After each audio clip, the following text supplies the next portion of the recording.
And hello, everybody. What's up? Welcome to FSP. This is Fun Speculation Podcast. Let's see. What episode we on, guys? This is episode number 49. 49? Wow. We're almost hit 50. We've been at this for a year and a half and almost 50 episodes now. By the end of this year, we'll get it.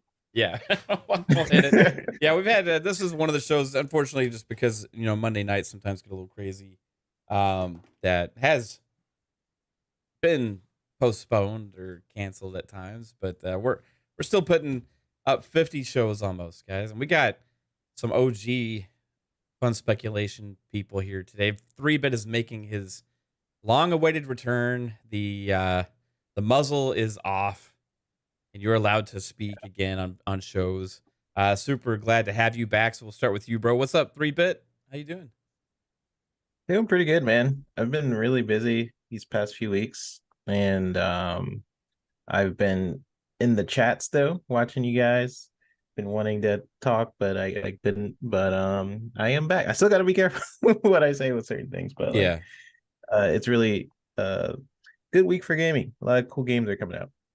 That's for damn sure, man. This year is, I've been talking about, is already destroying 2022.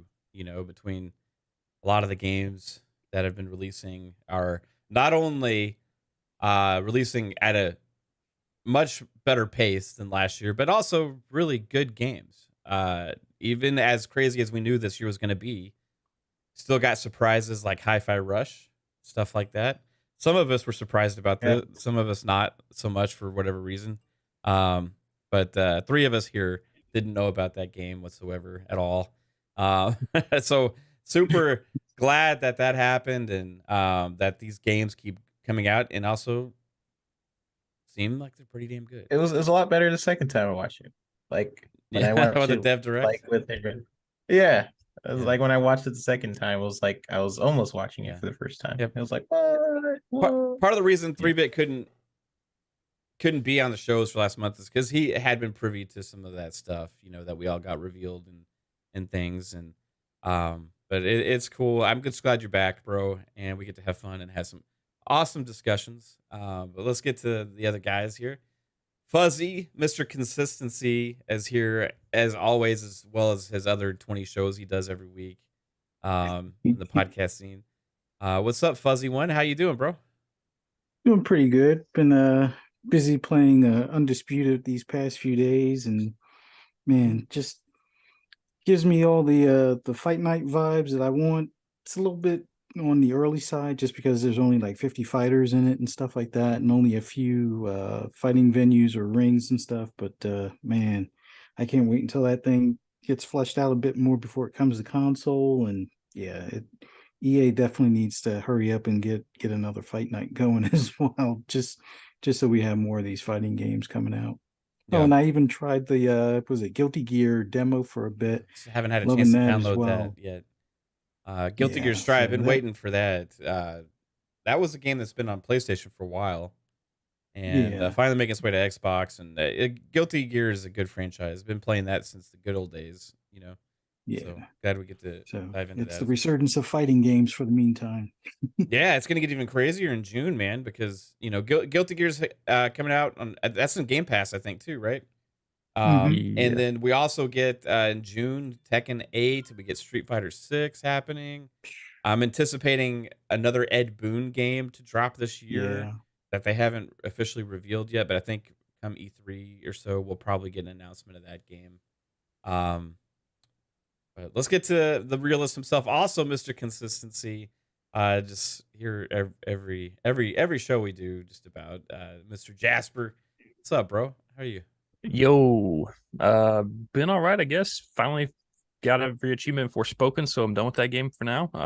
Kind of trying to avoid the FOMO on Hogwarts because I don't really want to buy that, but it looks good at the same time. So yeah, not for any political reason, just I just don't want to buy it. I don't know. Right. Hogwarts Legacy, I said for a long time that I was just going to wait and see what the feedback was. Yeah. You know, feedback is extremely positive. So I am going to be getting that game. I didn't get me enough to pay the extra $10 for the early version. I'll be patient and wait till, what is it, Thursday or Friday? for the regular 10th, whatever that is. Yeah. So I'll play that then. And I will be streaming it. There is somebody out there I saw on Twitter collecting names of streamers that are streaming Hogwarts Legacy. So I just did respond and said, hey, you can go ahead and add my name to the list. For whatever reason, I am going to be streaming this game. I don't know if you're going to sell that to some hate mob or something like that, but yeah, add fun speculation to the list of people that will be playing Hogwarts Legacy. But yeah, this has been a interesting Monday so far. We did not get news of the Starfield deep dive yet, so I was hoping that was going to happen today. But because we did not, I don't know, my Marchness is like wavering slightly right now. But I'm still holding fast. I'll wait till Still chance it's a Super Bowl. Yeah. When's the Super Bowl? Sunday. This Sunday, Yeah. Okay. So after this week, that's the last day. yeah, after this week, if we don't have any news of the deep dive, then I'll be like, maybe I'll wait till Monday. After next Monday, right? Yeah. If we don't hear anything about the Starfield deep dive by next Monday, I may move off of my March train, but we'll see. But yeah, there's a big game that is coming out. If you got the the deluxe edition is what it's called, pay extra $10, you get the 5 days early access in Hogwarts Legacy. Yeah, some people call it that wizard game. As people that refuse to say the word Hogwarts out there. But yeah, it's like sitting at a 89 or 86 or 80 on the Xbox. 82 is PC, 85 is PlayStation, 89 is Xbox. So it's about an 86 average. Like some slight performance issues, I've heard. Is that why it's lower? I just figured reviewers just dislike a little more on PlayStation. I don't know. It's just yeah. Maybe there's more PlayStation copies out, so there's more reviews. Right? There's more reviews, so there's more numbers to average there. Regardless, anything above an 80 these days is really damn solid, right? Like, and with how jaded reviewers have become, how nitpicky, how hive mind they are a lot of times. Like you've been talking about how much you've been enjoying Forspoken, Jasper, and a lot of reviewers act like it's the worst game that's come out in the last 20 years. Yeah. So I don't know. Forspoken, to me, it's still something that's didn't live up to the hype according to some things, but still people love the game. So if you had been hyped for that game, I don't think there's anything to dissuade you from that. But especially Jasper actually going out there in a 1,000 gamer scoring it on PC. It's crazy you can say that gamer score because it's a PlayStation exclusive, right? Like you got 1,000 achievement points. How's that possible, Jasper? I'm curious. Because it's a Xbox ecosystem is not just the Xbox console. Who would have thought? Oh, what? Not like we've been saying that. So it's not a PlayStation exclusive. Actually, this one they just paid to keep it off of Xbox consoles, which is a little strange. You can play it on PC and the Xbox. So yeah, I've heard a couple of people enjoy it. Really, really like that game. I didn't like the demo, but I'm willing to give it another shot on my friend's account since he already bought it, so I don't have to. Oh, you're just writing that hive mind mentality 3-bit. Come on now. I never played the demo, but like I'm assuming the demo just kind of throws you in there and doesn't tell you anything, so that's maybe why people didn't like it. Yeah, it kind of just it's like a decent tutorial, I guess. Yeah, and it kind of just throws you in there. Yeah. But I know the game, the full game gives you like a better setup, I think. Yeah. The city and stuff. Yeah. Shout out to the chat. We got lots of awesome people here already. Steve Ducato hanging out. Tony Grasso. Tony Grasso, just forewarning, man. This is a very light week for tidbits, right? There's not much releasing this week, okay? So it'll be a shorter tidbit section. It'll be a tidbit junior. Yeah, it'll be a little tidbit junior. There's only a couple games, but we're still gonna roll with it. Shout out to RSJ fan, Ducato, Chris Jones, Tom Fortunami. How's it going? Now you can't leave. Said ready to rock when we're getting started. Alvin, shout out to Alvin as well. The Fifth Horseman, what up, man? Let's see who else. Vik The CLiCK joining us on a Monday night. What's up, Vic? How you doing? I've been seeing Tom everywhere. He's like in every chat I've seen. Tom's great. It's crazy. Tom from Tsunami. Yeah. One of my favorite names. Also, love that. Yeah, it comes on like 8 o'clock on Cartoon Network. Tom, is that when it is? Back, when do you broadcast, Tom? Yeah. BigMADMoe. Shout out to BigMADMoe. How's it going? BigMADMoe. Let's see who else we got here. Gone Mad. What up? What up? Phasma's hanging out. What's up, Phaz? There's my beautiful wife, Caitlin, hanging out in the chat. Thanks for doing the thumbnails and everything again, baby. Ghost Fixter's hanging out here as well. What's up, Ghost?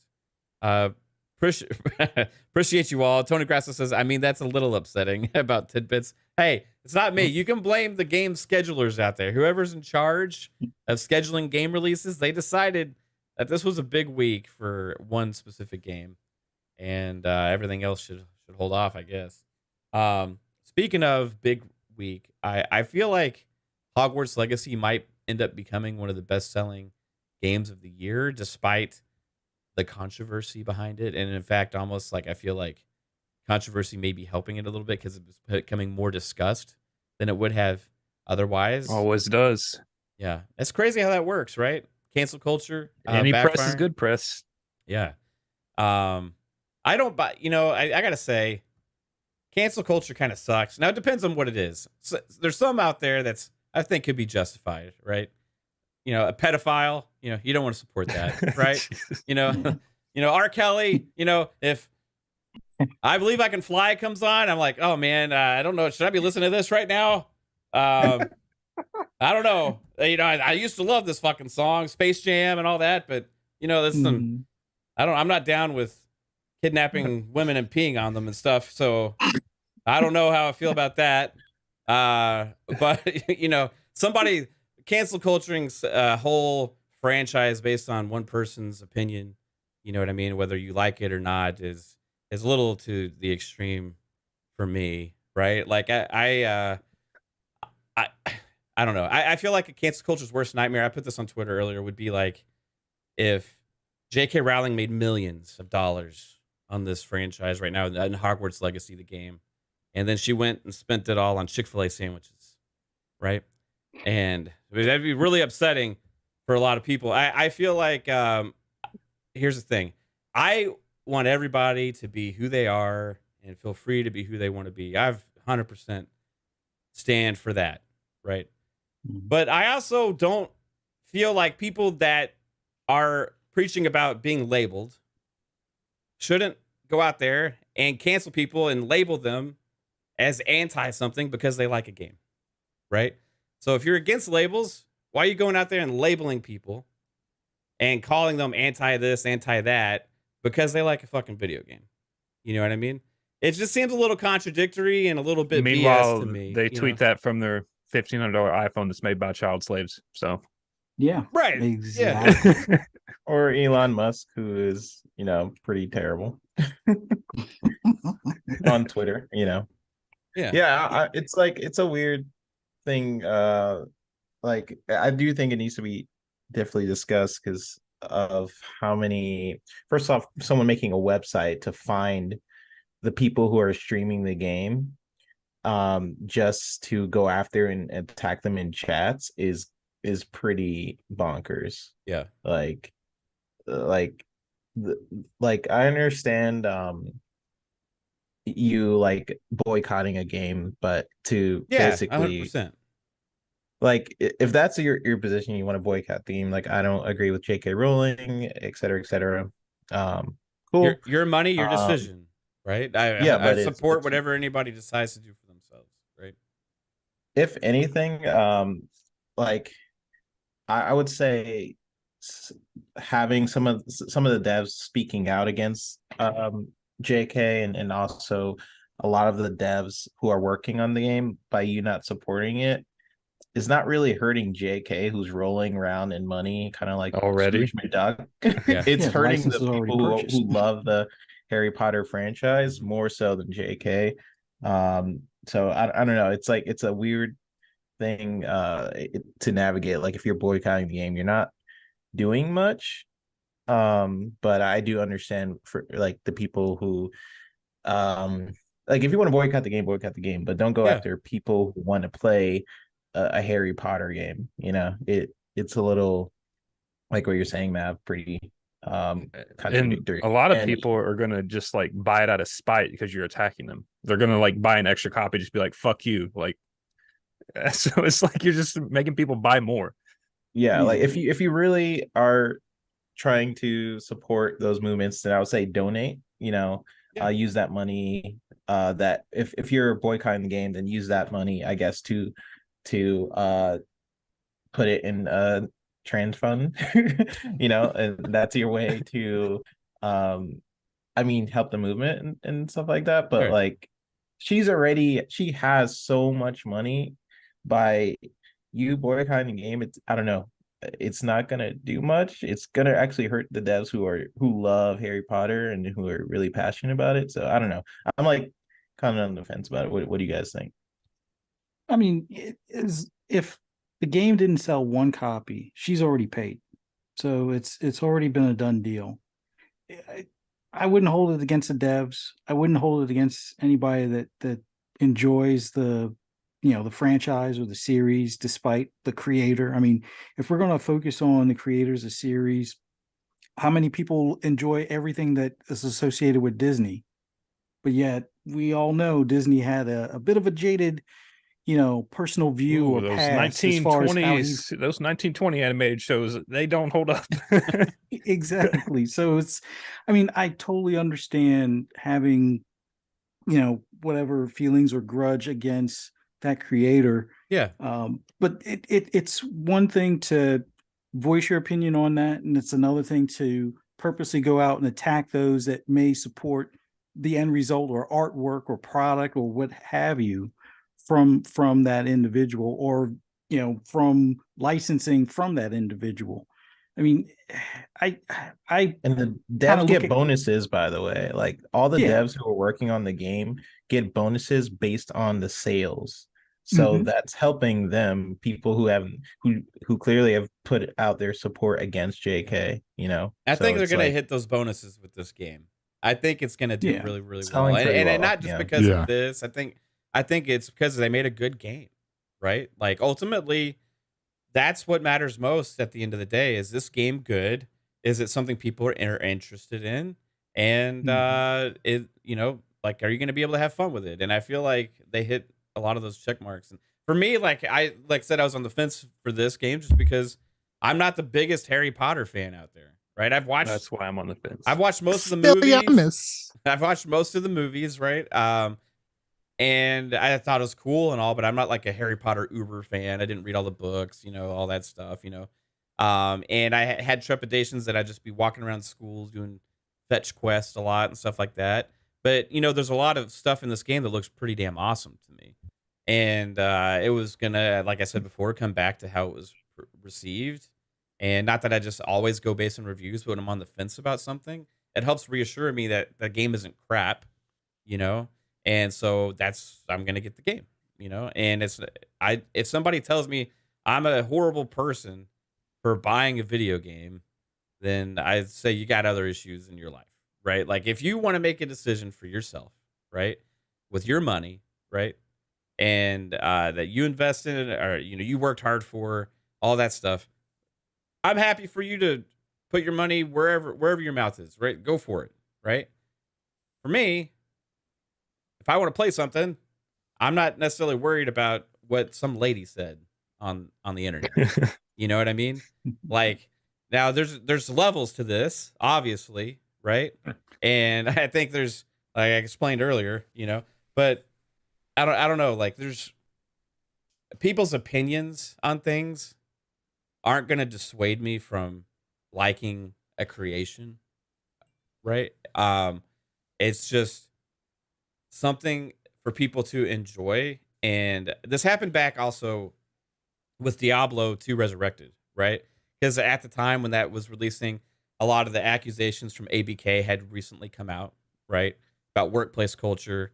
And I remember having this discussion and people were boycotting the game. They were like, no, not going to buy any more Call of Duty products, any more, any of this, any of that. And I'm like, yeah, I just want to play the damn game.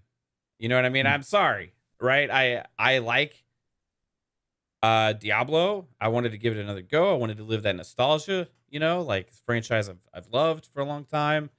And I feel like being labeled as somebody who supports something because you choose to enjoy something is not the same thing, right? So if you don't like labels, stop putting labels on other people. Right. So I'm just going to call out cancel culture BS. I wish we could cancel culture. Let's do it. Let's all band together and cancel culture. Can we do that? I wish No. we could. Psycho, hey, what's Hi. going on, man? Welcome to the show. Yeah, sorry I'm late. You know, shit happens, and I'm glad to be here. Awesome. I can't wait to play Hogwarts Legacy. Hey, Psycho, do you like Hi-Fi Rush? Not really. I heard it was a mid game. You know. Yeah. You It's know, only 4 to 6 hours, so yeah. Game Pass It is fodder. longer than maybe for you, Jack. I don't know. That's just what people were saying on the internet. It took I me didn't play 20 hours to beat this game, and still got to go into it and open up the doors and go through the firewalls and whatnot to get all the. So yeah, no, I love that game. It's fantastic. But yeah, Hogwarts Legacy has been on my radar since I saw it, and more so because it pulls away from the Harry Potter storyline, which this goes back to the almost origins of Hogwarts, which is really, really freaking cool.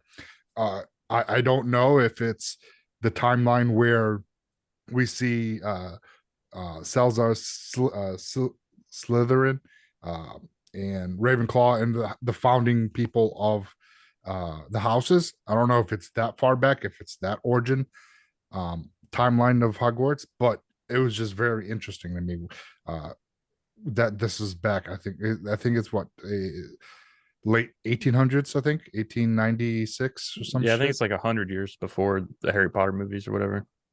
Okay, so it was just really interesting seeing all this, and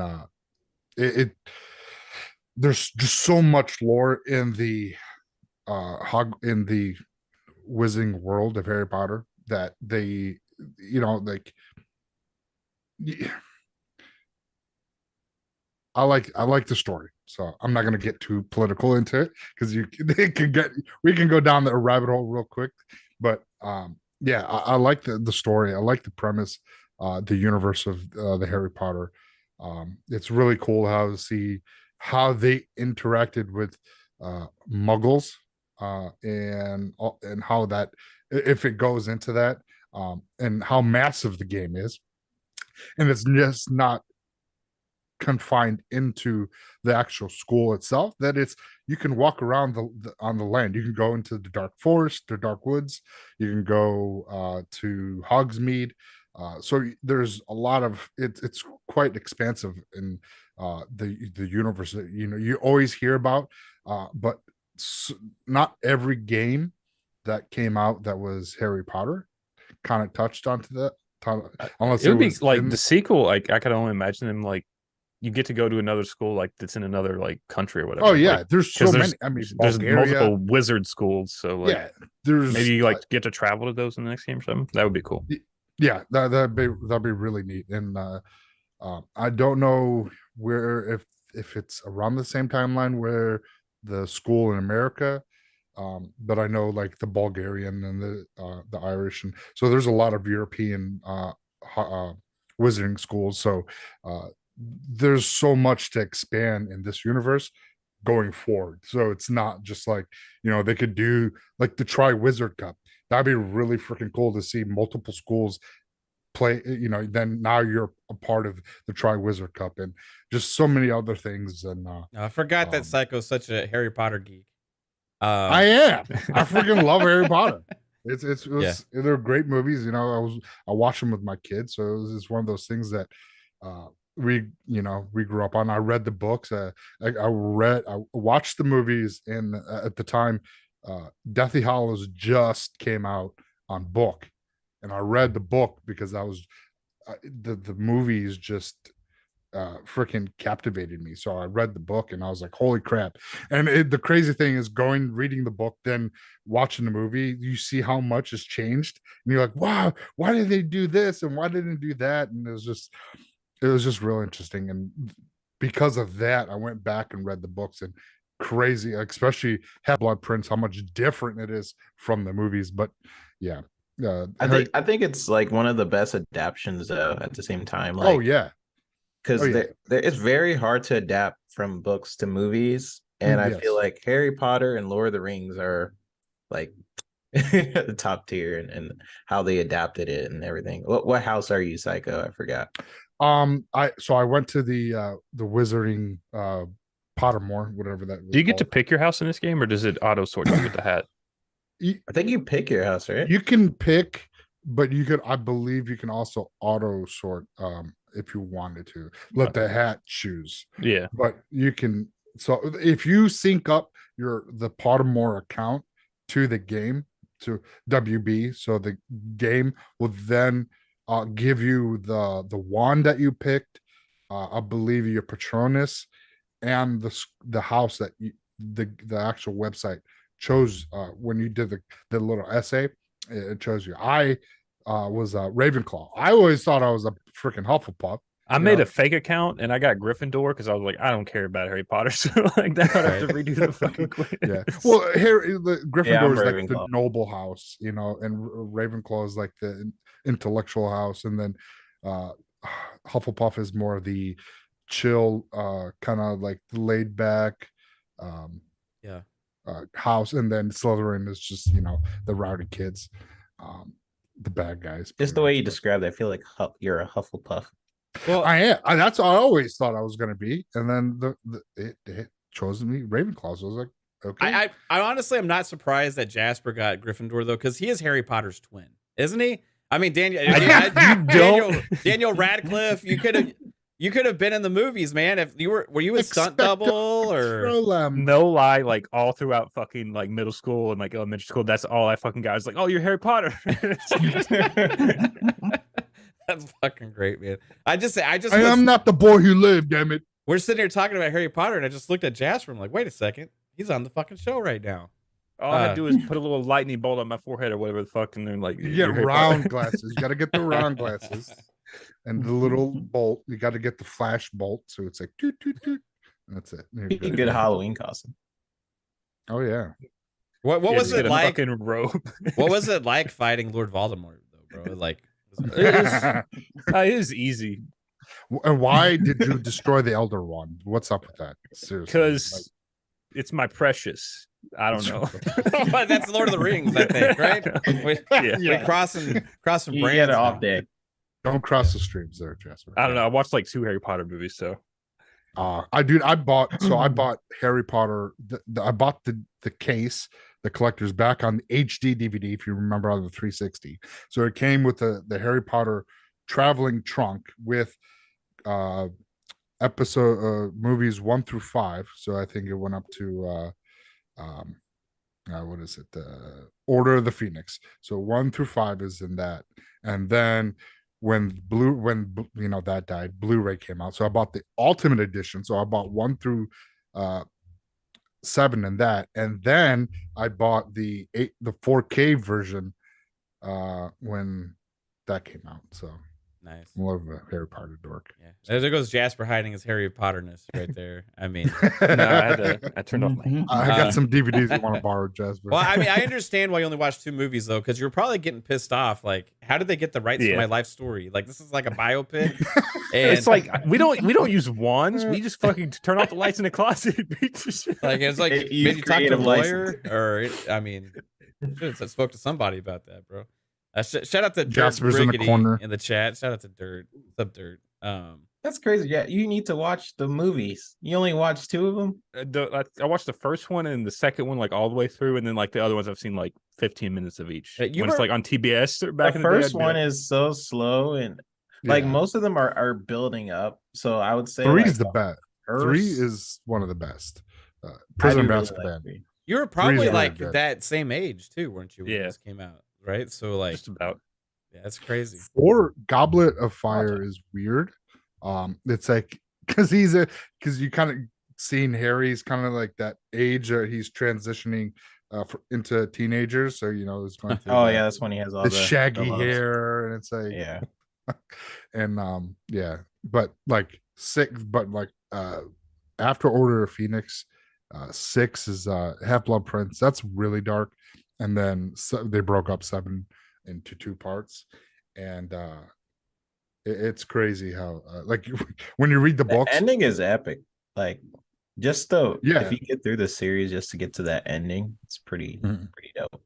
Yeah, I'm Yeah. gonna go watch 8 fucking movies till I can get to the ending. no, I mean, Yes. At least get if to you- 3, because the first 2 are really slow. I will admit, like the first 2 Harry Potters, they're slow because they're introducing you to the world and the people and everything. But and you don't really get some of the flashbacks that it might have in the movie until maybe the 3rd, I would say officially. I would have to rewatch, but I think it's like the 3rd movie is when things start. yeah, it started picking up. Yeah, because 3rd is when he releases oh no, never mind. Sirius Black is in there, and that's like a big twist. So 3, if you're gonna watch movies, 3, 5, 6, and 7, you can kind of skip 4, Goblet of Fire, because it's weird, but I mean it's still Is good that to the one watch. where they go in like the bathroom and there's like a secret door and then they go into some secret basement? That is that's 2. That's Chamber of Oh, Secrets. okay. Yeah, that's Chamber of Secrets. So yeah, that's when he kind of see the thing that drives me nuts. Okay, Did you small just rant. say there's a secret hole in the bathroom? Yeah. I don't remember that. It's- There's the secret passage when at oh, the okay. sink. A passage. So, okay. The small rant. The No, thing so that not a bothers glory me, hole. Like just making No. sure. the thing that bothers me with the Harry Potter franchise is that for whatever reason, is it Freedom, whatever TV channel has the extended cuts of the movies, but yet you can't watch it, the extended cuts, anywhere else. They're not even DVD.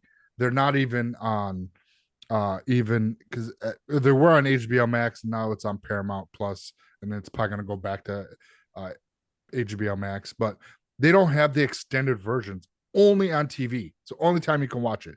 The only 2, the first 2, the Sorcerer's Stone and or Philosopher's Stone, who are, depending on where you live, and then Chamber of Secrets are the only 2 extended cuts of the movies that are on DVD. They're in Ultimate Edition, but 3 through 7 do not have it. So it's very.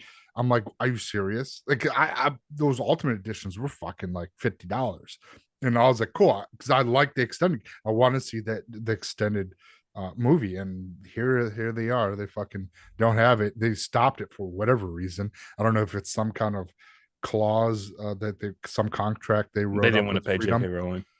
But it sucks because now it's like, oh, I want to see the extended versions are really cool because there's just a little bit that they cut out that really expand on the story that you're like, oh, okay, that makes a lot more sense than how this version is right now, and it's just like, the fuck, because in Chamber of Secrets, like, everyone's like, oh, he must be the heir to Slytherin.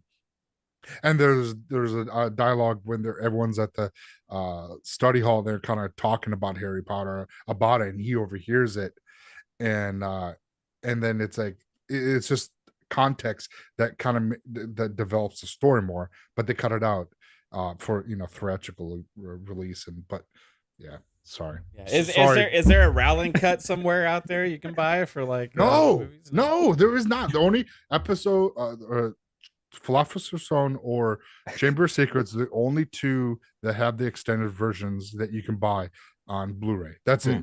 I did not know that. Even on the Harry Potter 4K, and because you get the Blu-ray version and 4K version, even those, that was $120 fucking DVD pack, and you can't even get that. That only has the first 2. I'm like, the fuck is that?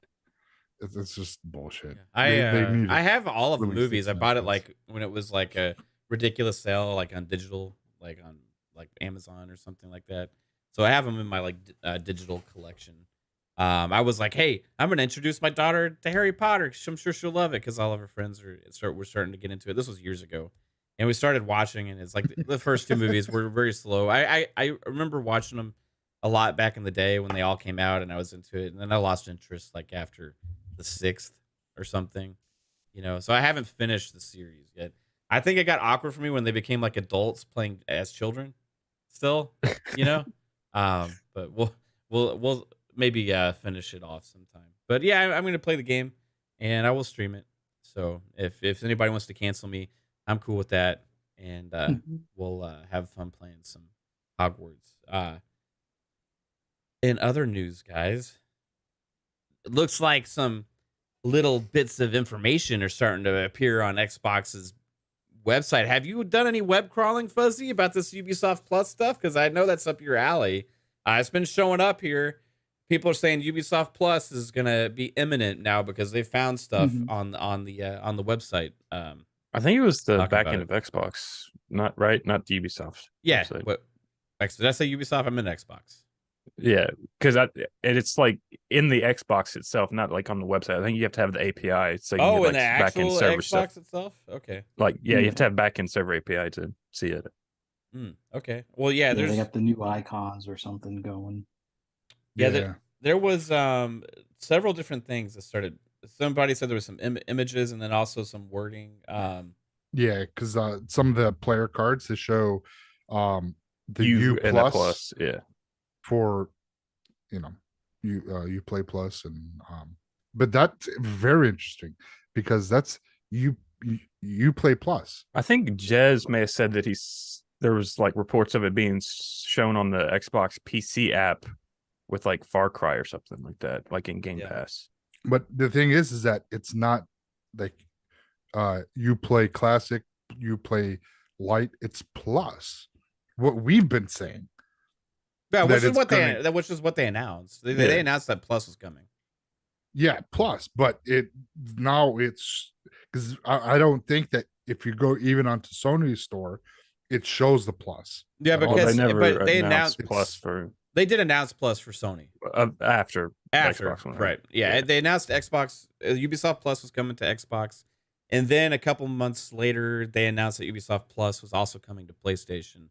But in the meantime, they said that Ubisoft Classics were on PlayStation, and we'd also gotten more Ubisoft games on Game Pass at the time, right? So we've been in this leeway waiting for the actual Ubisoft Plus to hit consoles, and they've been radio silent ever since those announcements. And they had said last year. So it was interesting. And what I had speculated on last year was that because they didn't have any games to launch it with is probably why they pushed it back. Because I'm thinking if you are launching a service on consoles, that its biggest selling point is new games with all the add-on content and everything. To not have a new game would be not very exciting for people to sign up for, right? So maybe we know that Motorfest is coming later this year, right? And maybe some of those other shitty games that they have announced right now may happen later this year too. So potentially this is now why we're starting to see things about it. I think 3-Bit used to know some stuff about this, but probably all the plans had changed. You had worked with Ubisoft for a while, but you can't speak on anything you'd heard back then. But at this point, Ubisoft, trash. Yeah, you didn't necessarily enjoy your time there. No, I didn't enjoy working there. Yeah. But I think Ubisoft Plus coming to consoles is a cool thing. It depends also, like, if there are any perks or incentives for Game Pass users, right? Because it's going to be a hard sell, I think, for people to spend another $15 a month for that. True Achievements, who has like the Xbox API access, they picked up all the Ubisoft games that have the list with the plus next to it. So there's a list of Ubisoft games out there. That wasn't that in Jez Gordon's article too? Yeah. So if you're going to that article, pretty much every Assassin's Creed, every Far Cry from 3, Blood Dragon to Watch Dogs, and the new one. Oh yeah, there's a couple other ones that I didn't think that was gonna that I would have seen in there. That is, it's very interesting. I mean, it's like, but every one of these Ubisoft games is like 2 years old now, so it's like. So what would it? What would it? I have the list if you guys want to hear it. Yeah, sure. I mean, there's like 60 games. So I don't know how much you want to run down, but. Dang, I have the good ones. I can see some of them, but this dang site. Well, I mean, it's all the Ubisoft games, right? Yeah. I mean, pretty much. I mean, that's all we need to know. Like, and it's also the like premium editions of them, so you get all the add-on content, all the DLC. Yeah. So, but is it though? Yeah, that's what Ubisoft Plus comes with. Yeah, you get all the premium content. Yeah, you get all the DLC. You probably don't get It's all the awesome. cosmetics and Well, stuff, right? But, that was the two No, tiers no. with on PC. There's Ubisoft Plus and there's like Ubisoft Plus Plus or whatever the fuck it's called, where you could pay like $15 for one or $17 for the other one. The 17 one gets all the DLC, right? Something like that, I yeah. used to be Ubisoft. Yeah, it used to be Uplay, then Uplay Plus, and then they changed it to just Ubisoft Yeah, but Plus. there's I didn't know there's two There's two different tiers tiers. now. I thought. Maybe, I don't know. Maybe there is. Maybe there isn't. I feel like the Ubisoft Plus is the one that came with all the content. I think they're both called Ubisoft Plus, but one of them's like 15, one of them's 17 or some shit like that. So this I don't know who this person is, but this person says all Ubisoft games DLC and day one releases are on Ubisoft Plus. So I'm not sure. So here's an ad: Ubisoft Plus subscription service. Play Far Cry 6 and new releases on day one with our gaming subscription. Enjoy 100 games on PC or select titles across your devices. Okay, yeah. Here's the $15 access on PC gets you new releases at launch, premium edition DLC, season passes, 100 games on PC. 17 gets you the same shit, except you can play it on Luna.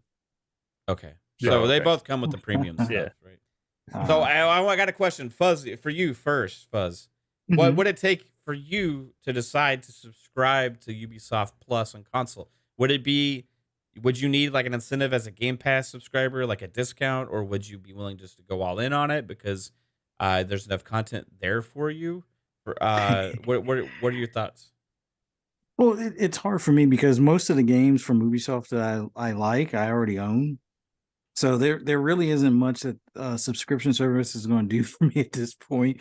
Although and this is where it gets kind of weird, depending on if there's a Division 3 and the Star Wars game that Massive is working on, and let's say Beyond Good and Evil gets an actual release date, and maybe Skull and Bones gets a release date and stuff, then possibly I'll consider it. But it's one of those things where, with me already having Ultimate, if it's $5 more, sure, no problem. It would probably be worthwhile as long as they have a pretty decent cadence of games, at least let's say 2 releases a year and all of the back catalog stuff with all the DLC. Because there's a handful of games. Like, I don't think I bought all the DLC for Far Cry, this last one. I bought it for all the previous ones, but I think if they have at least 2, preferably like 3 or 4 games releasing every year, then it's worth the $5 upcharge. Now, the $15 upcharge, like what they do with Luna, I doubt it, at least at this point in time. Like, Motorfest looks cool. Looks like it's going to be a little bit of Horizon with the old crew kind of mixed together. Not $15 worth. Now you start talking about Avatar, Star Wars, Division 3, which all of those games being made by Massive and only one product releasing at a time. If they were all coming out, it'd be a different story. But the way they're probably going to release them over the next 2 to 4 years, and we still haven't heard any definitive stuff on what was it, Heartland.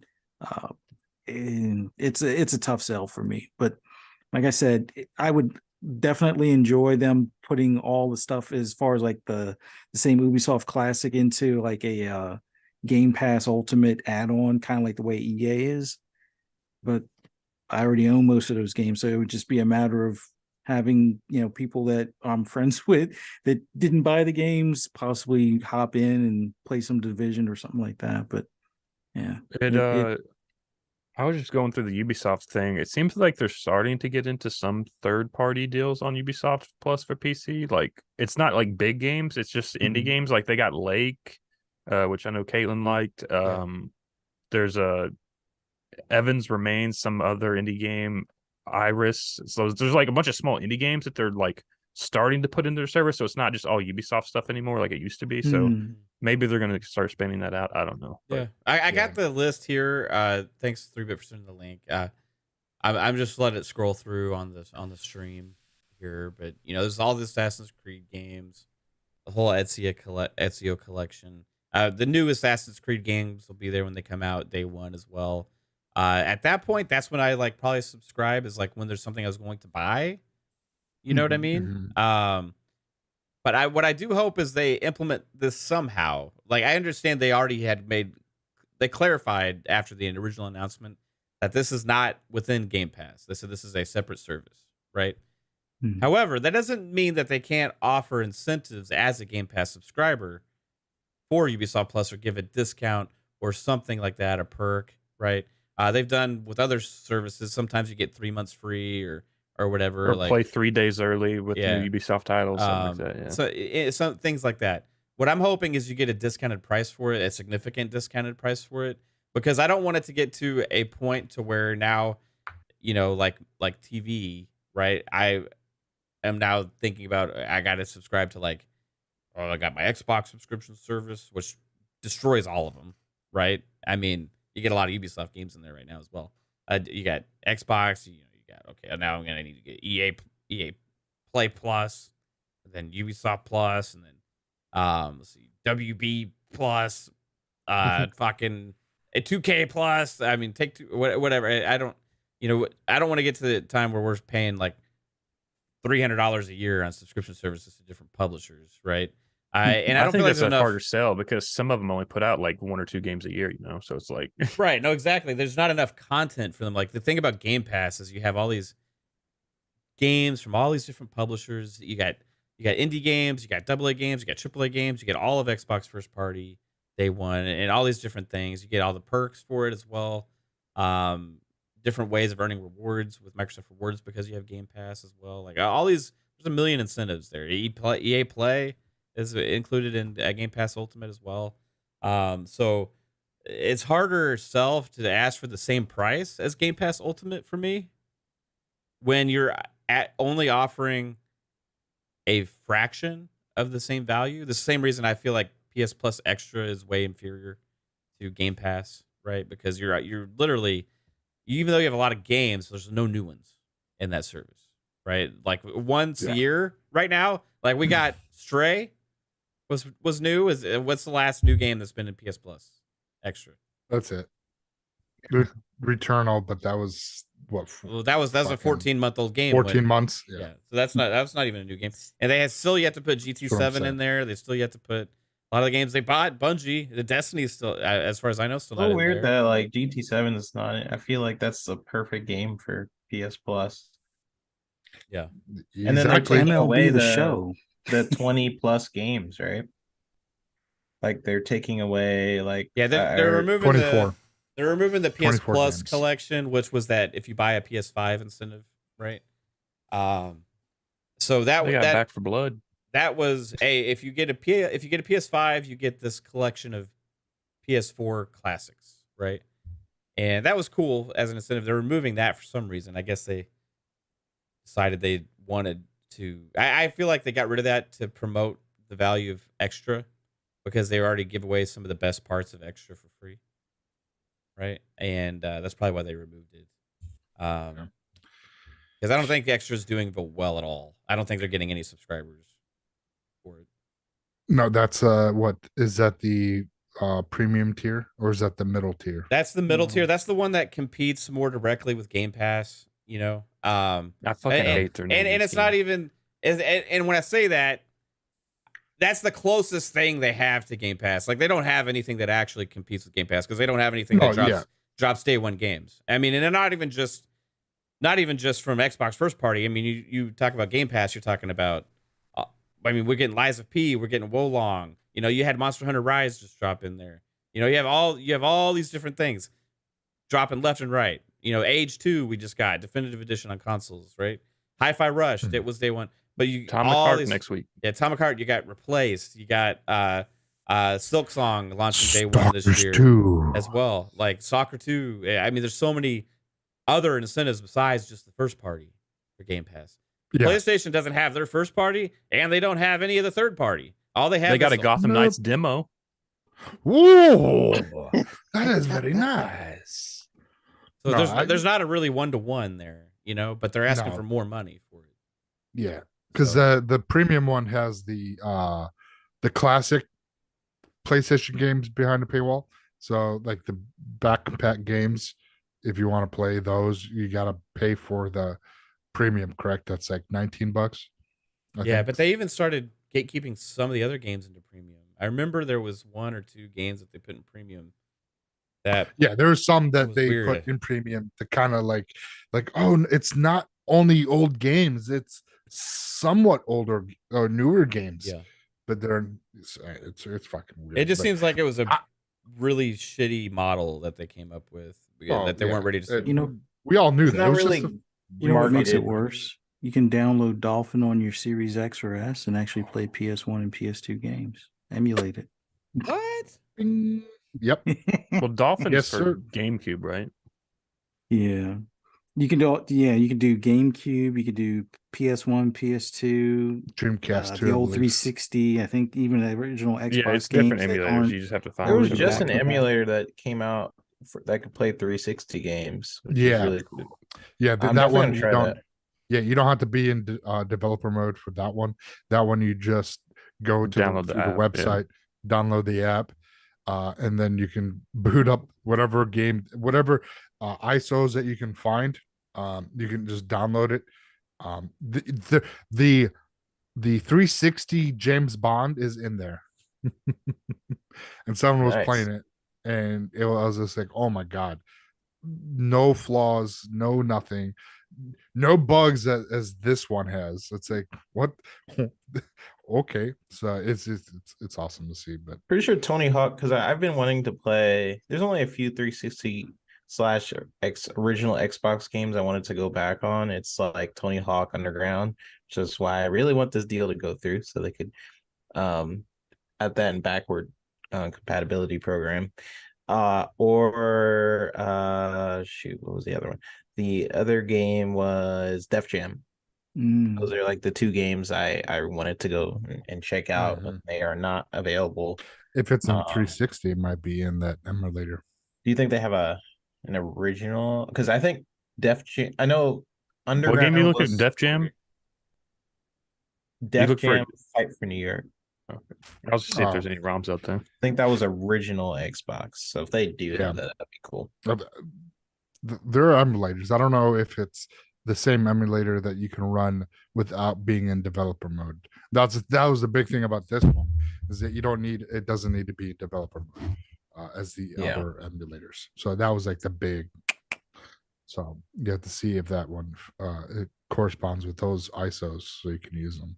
But Yeah. I'm still on the train for. I still believe that they're going to have a discounted price for Ubisoft Plus for Xbox gamers. So I was on the Yep, train Def of Jam $5. Fight for New York Xbox ROM right there. So Cool. I was on the boat of $5, but Wait, What's who that knows? app called? Are you talking about It's like Dolphin? Dolphins for GameCube. The Xbox one's called like Xena or something. That's the one you Oh, can yeah. like download Yeah. through Okay, the that's what I was- Xbox. I'm gonna try that. So you thought $5 maybe on top of Game Pass Ultimate? Cycle? Yeah, that was my original thought. Was $5. Xbox could cough up. Either they can make a deal with Ubisoft and be like, listen, you're hurting for money. Here's a huge bag of change. So why don't we put the service onto Xbox, offer it for whatever. If it's $5, $7, but 15, even if you have it, it's no one's. How can you justify unless there's a game like Assassin's Creed Mirage comes out or Heartland's free, Or they so- don't bundle it in the Xbox Game Pass thing, and they just make it a separate thing that you can purchase if you want. Yeah, but how can you justify paying $15 a month next to Game Pass, like as Mav was saying? Like, there's no value in that unless that game like Mirage drops, and then I'll play that, beat it, then cancel my subscription. It's like then I don't see them being able to even charge 15 because, like, at least on the PC, when you pay for 15, you get every old Ubisoft game because it's not delisted on PC. Like, you can go back and play Prince of Persia. You can go back and play like Yeah. Rainbow Six One. That's It's like why I'm thinking that they what they can from console is why it could be just a $5 upcharge. Now $5, all right, I might be able to cough that up on top of my $15 a month for Game Pass, but 15, there ain't no fucking way.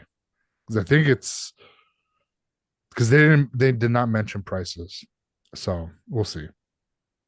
They have I to would have say to they probably do either $10, but if then what's it? That's even $10 is a big again, unless like a game like Assassin's Creed Mirage comes out, you're gonna get all these people they'll subscribe for it for a month. yeah, I mean and that's then what you do with like Paramount Plus and HBO and shit. Like most people just buy it for the month, watch the show they want to watch, and then cancel it. So like that's just what it's going to be with Ubisoft Plus and Most Xbox. people, I don't do that. I watch whatever they bring out. If it's like consecutive months of really nothing, then I will cancel it But until something big comes Well, out. I think But, bottom line for Ubisoft is, I mean, they're in trouble right now, right? I mean, let's just be real. Yeah. Like their financials have been absolutely horrible. Mhm. Yves Guillermo sent out a letter saying, "Hey, it's up to you guys to save the company because shit's not good right now." And then they got backlash for that, even from some of their developers as well, right? And they didn't like it. So I think they even had a staged walkout from one of the studios because of that letter. Things aren't going well at Ubisoft. Bottom line was Nope. what Ubisoft needs to do is get some cash right now, right? And this is probably why one of the reasons this is coming before they have any big games ready to release. But I still feel like Ubisoft has to just get on the train of having good games come out at a reasonable rate. And once that happens, then this service will also be worth having, right? Because if you have 3 or 4 good games, then that's worth it for me, you know? Yeah. They as someone who's worked at Ubisoft, I'm trying to see what I can say. They really need to like listen to the developers that are there and let them create what they want to create. I mean, it's kind of crazy how many ideas gets thrown out because it's not profitable, and like, but they don't know that because they don't give them the chance, right? So that's what they. But if it, this is what they assume. The wrong mentality 3-bit. Like we've talked about this in the past for just game development in general, right? Yeah. Like creatives, if you look at Hi-Fi Rush, right? No monetization in that game, right? I mean, maybe there you could buy some skins or something. Hardly, like not much, right? There's a lot of games that come out. Elden Ring, was it heavy on microtransactions or anything like that? No, I mean, if a good game comes out, regardless of what model it has a chance to make a lot of money, right? So at times, like you're saying, if you listen to the creatives and the people that actually have creative visions for making something, right, that they believe in, you have a higher chance for success. As opposed to come up with an idea and how much you can fuck over people with money, right? And then try and evolve a game idea around that, you know? And I feel think it's a problem of too many hands in the pot. Like, right, because you have people who are hired, like their job is to look at the industry, to look at the analytics of how profitable a certain game would be with microtransactions and stuff like that. And rather than listen to the people who just want to create cool stuff, I feel like Ubisoft, what really drove me out of Ubisoft, besides the crazy racism I faced, was actually just the fact that the creatives are so passionate. There's so many people who are super passionate who are working on like Assassin's Creed and stuff like that, and they couldn't do anything because of the people above them who are making financial decisions, and like people who are like analytical or like looking at the market of, okay, what is EA doing, what is Bungie doing, and let's try and gear our games toward this way. It's like and that's someone's job, and then they have it splinters off, and that's when I mean when there's like too many hands in the pot, because I feel like that can happen with a lot of companies. Like the bigger you grow, the more you can start to lose your soul a little bit of why people love your games to begin with.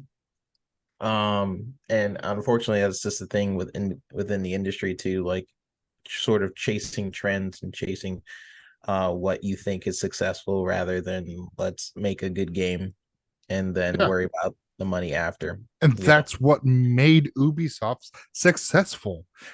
Took chances on a game called Assassin's Creed. That was a smash hit. That's the thing that Ubisoft used to take chances on.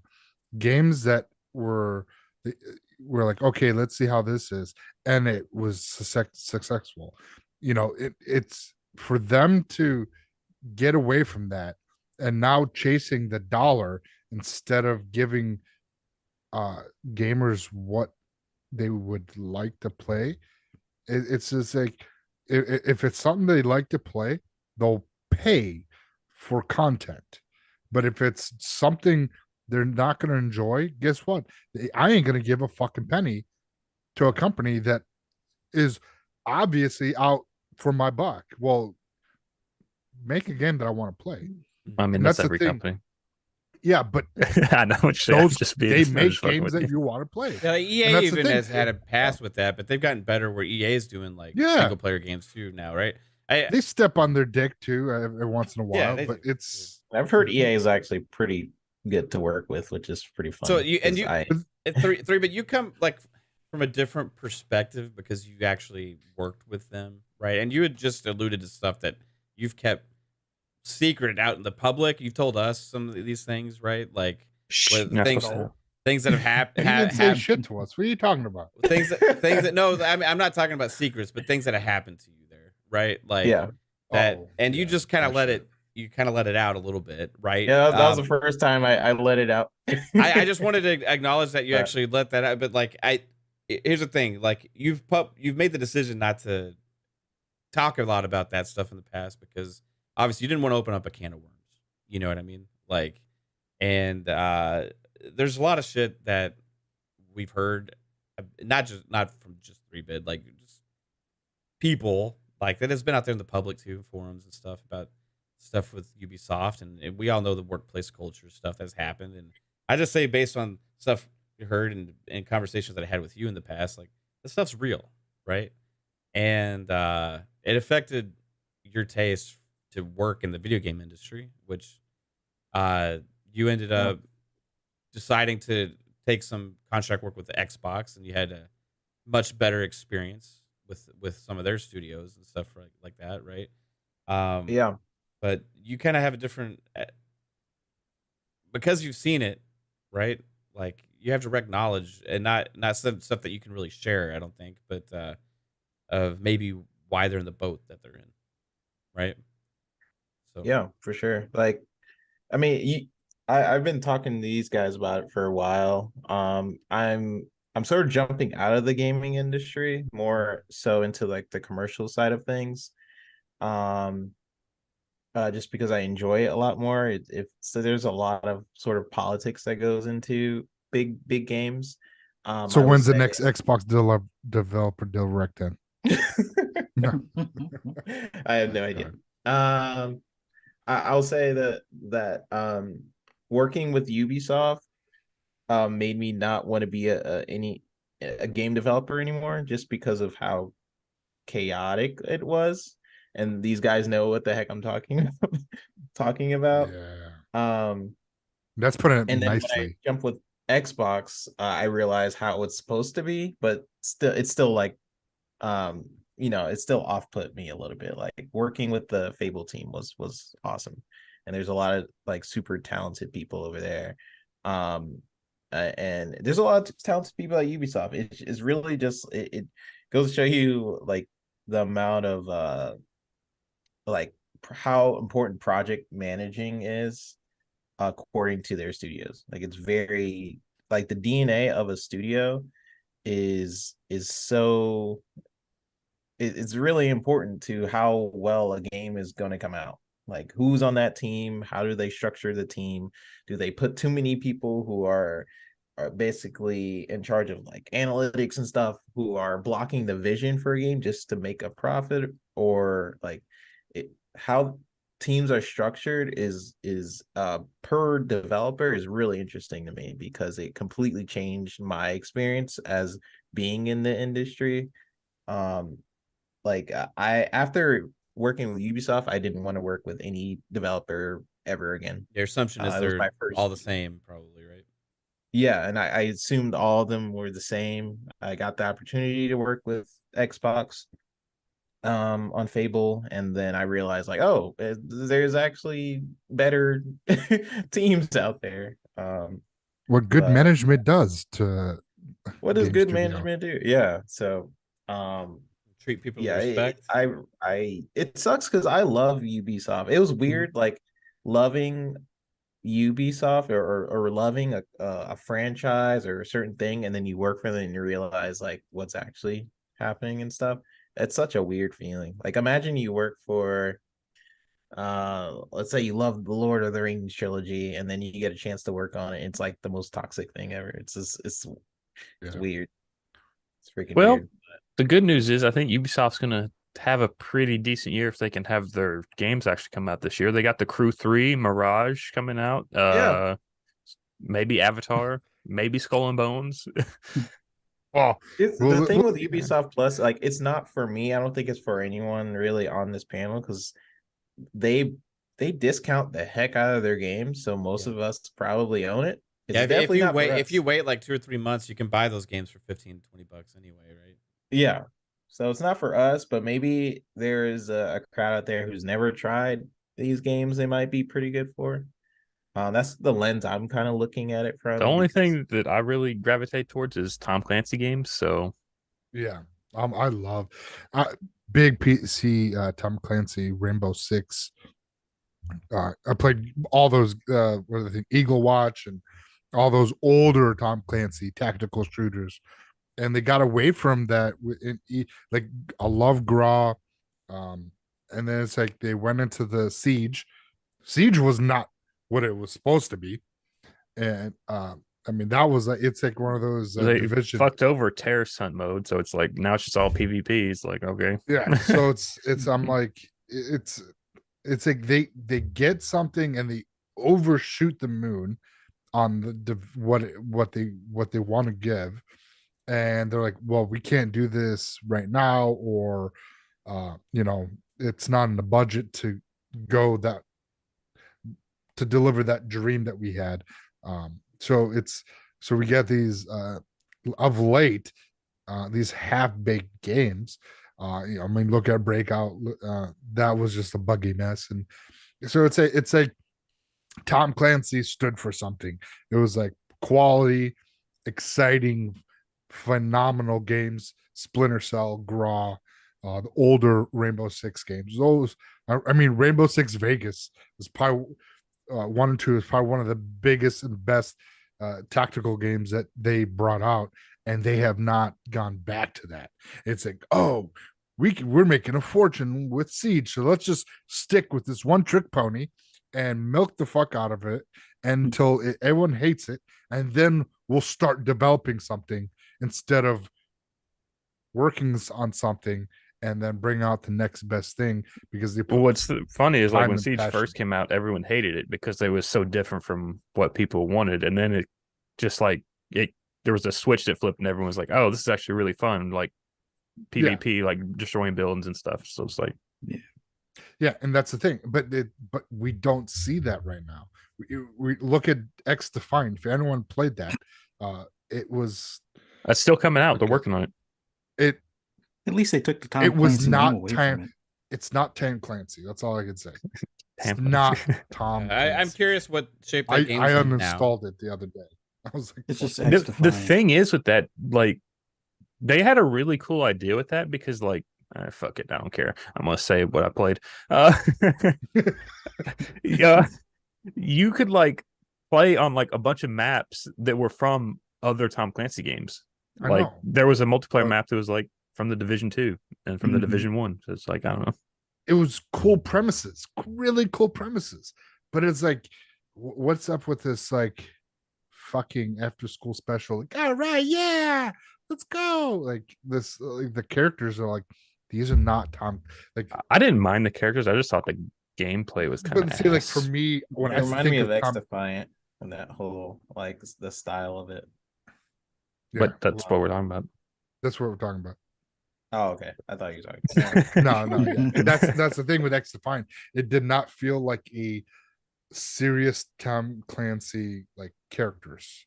And that's the thing with Tom Clancy. It's real shit. Well, like it's But based see, on that's true where shit. like And I personally didn't mind that because it never was portrayed as a serious Tom Clancy game. Like, I don't know. That's where Well, I didn't have a I, problem I with the think characters. I think it's Clancy- the age Just gap the name thing Tom here. Is Clancy, like yeah. we grew up with these like old school Rainbow games and like these the Ghost Recons Clancy back in the movies. day. I just thought the game was ass.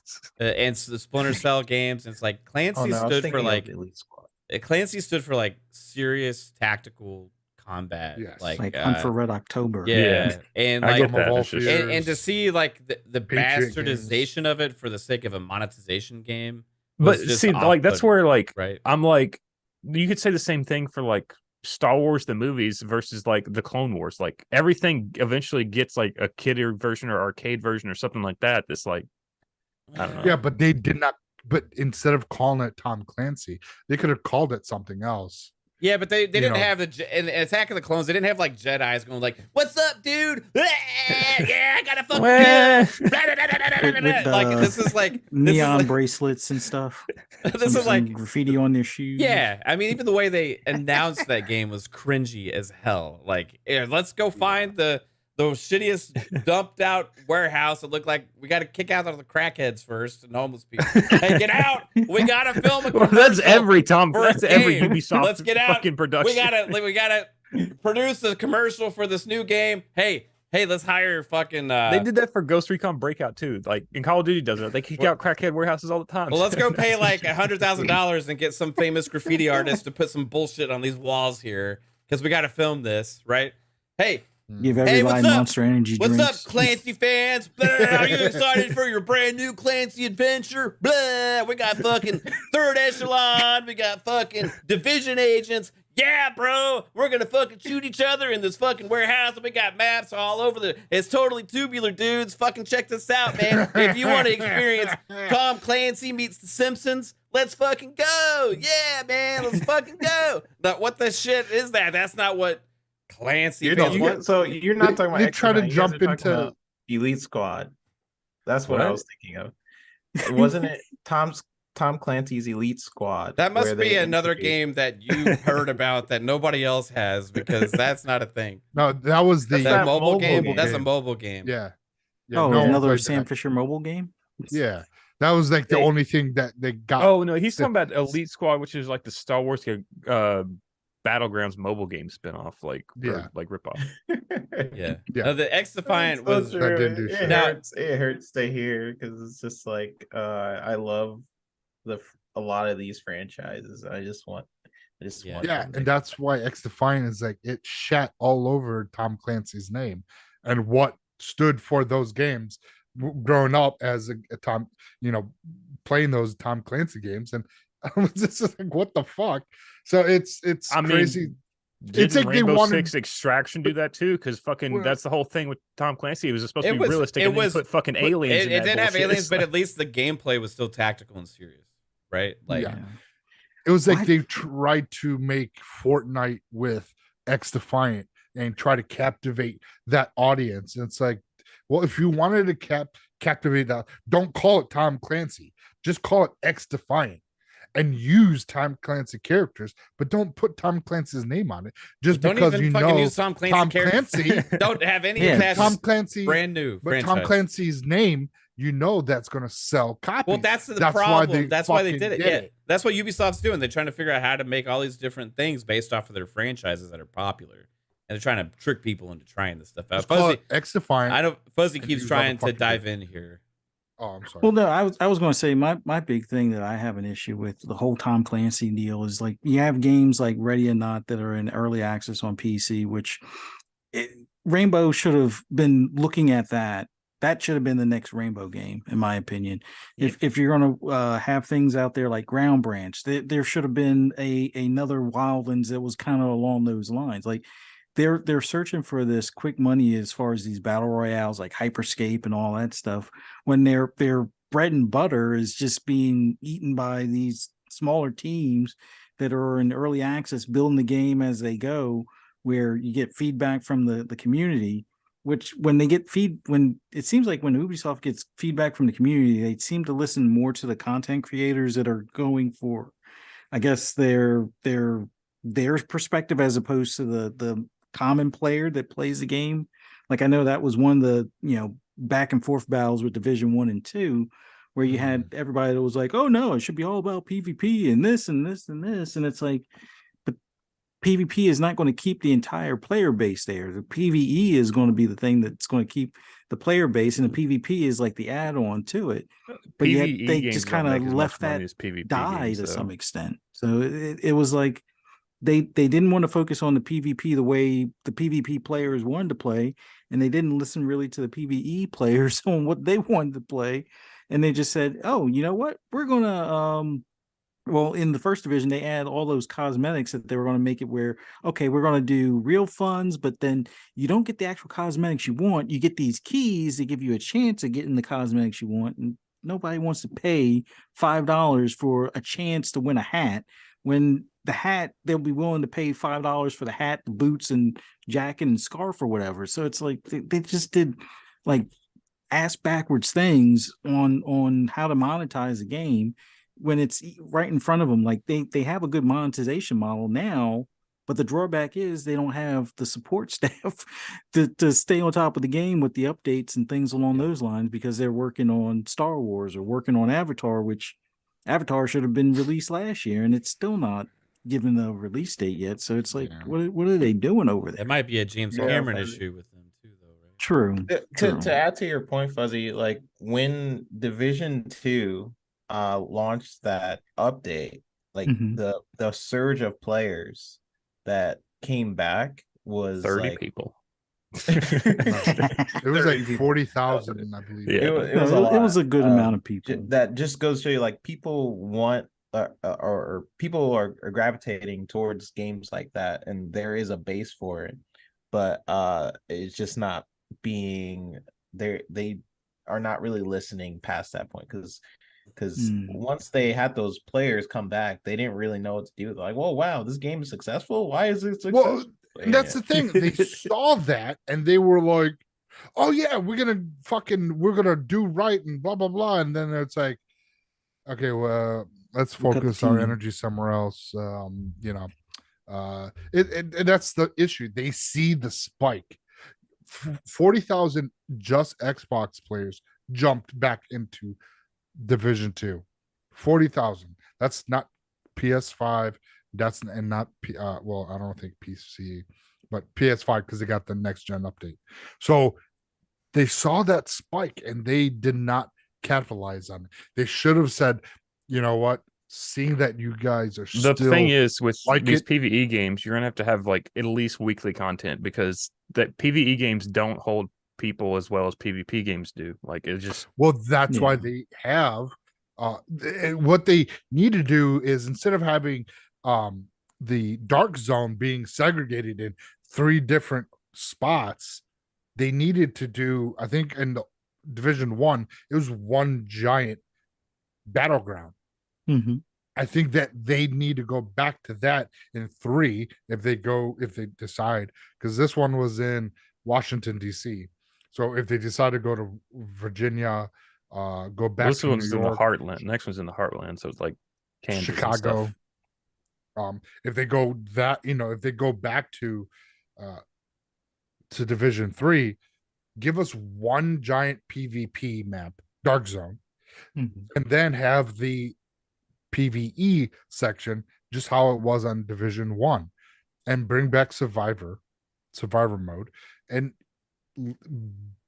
see what you did great in 2 and what was really successful in 1, merge the 2 together into 3 and support it, and you'll see a thriving community that will play your game if the content is good.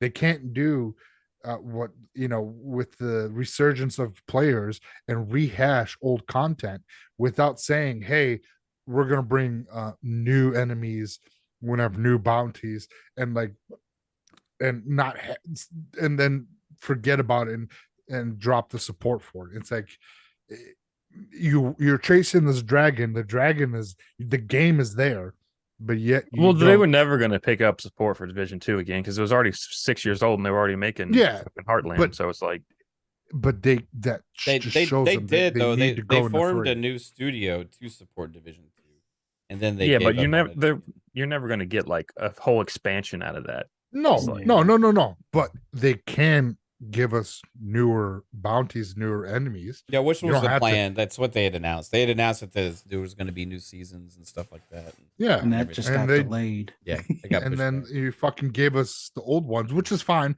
because if people didn't go into those, they can get the either whatever weapons and those missions, redo them until that content comes out. Yeah.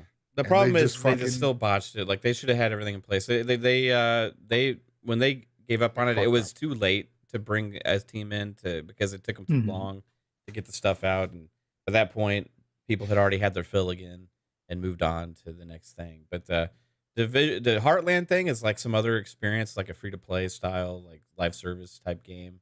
So it's not without like skills. It's not going to be really a true like Division experience, it has similarities. Oh, really? Same world, but it's not. It's going to be more of an extraction game, kind of. It's going to be a bit of Dark Zone, but you won't have your turret, you won't have your drone or any of your skills or anything like that. It's just going to be your weapons and gear, as far as I guess armor and. I thought Heartland had some potential. I thought Heartland has some potential. The thing is, we're entering like every couple of years. There's a new like genre of game that kind of takes off. Like the first couple of years, like 2012 to or I would say like 2008 to 2012 was like MOBAs were a big thing, and then it became battle royales like with PUBG and stuff.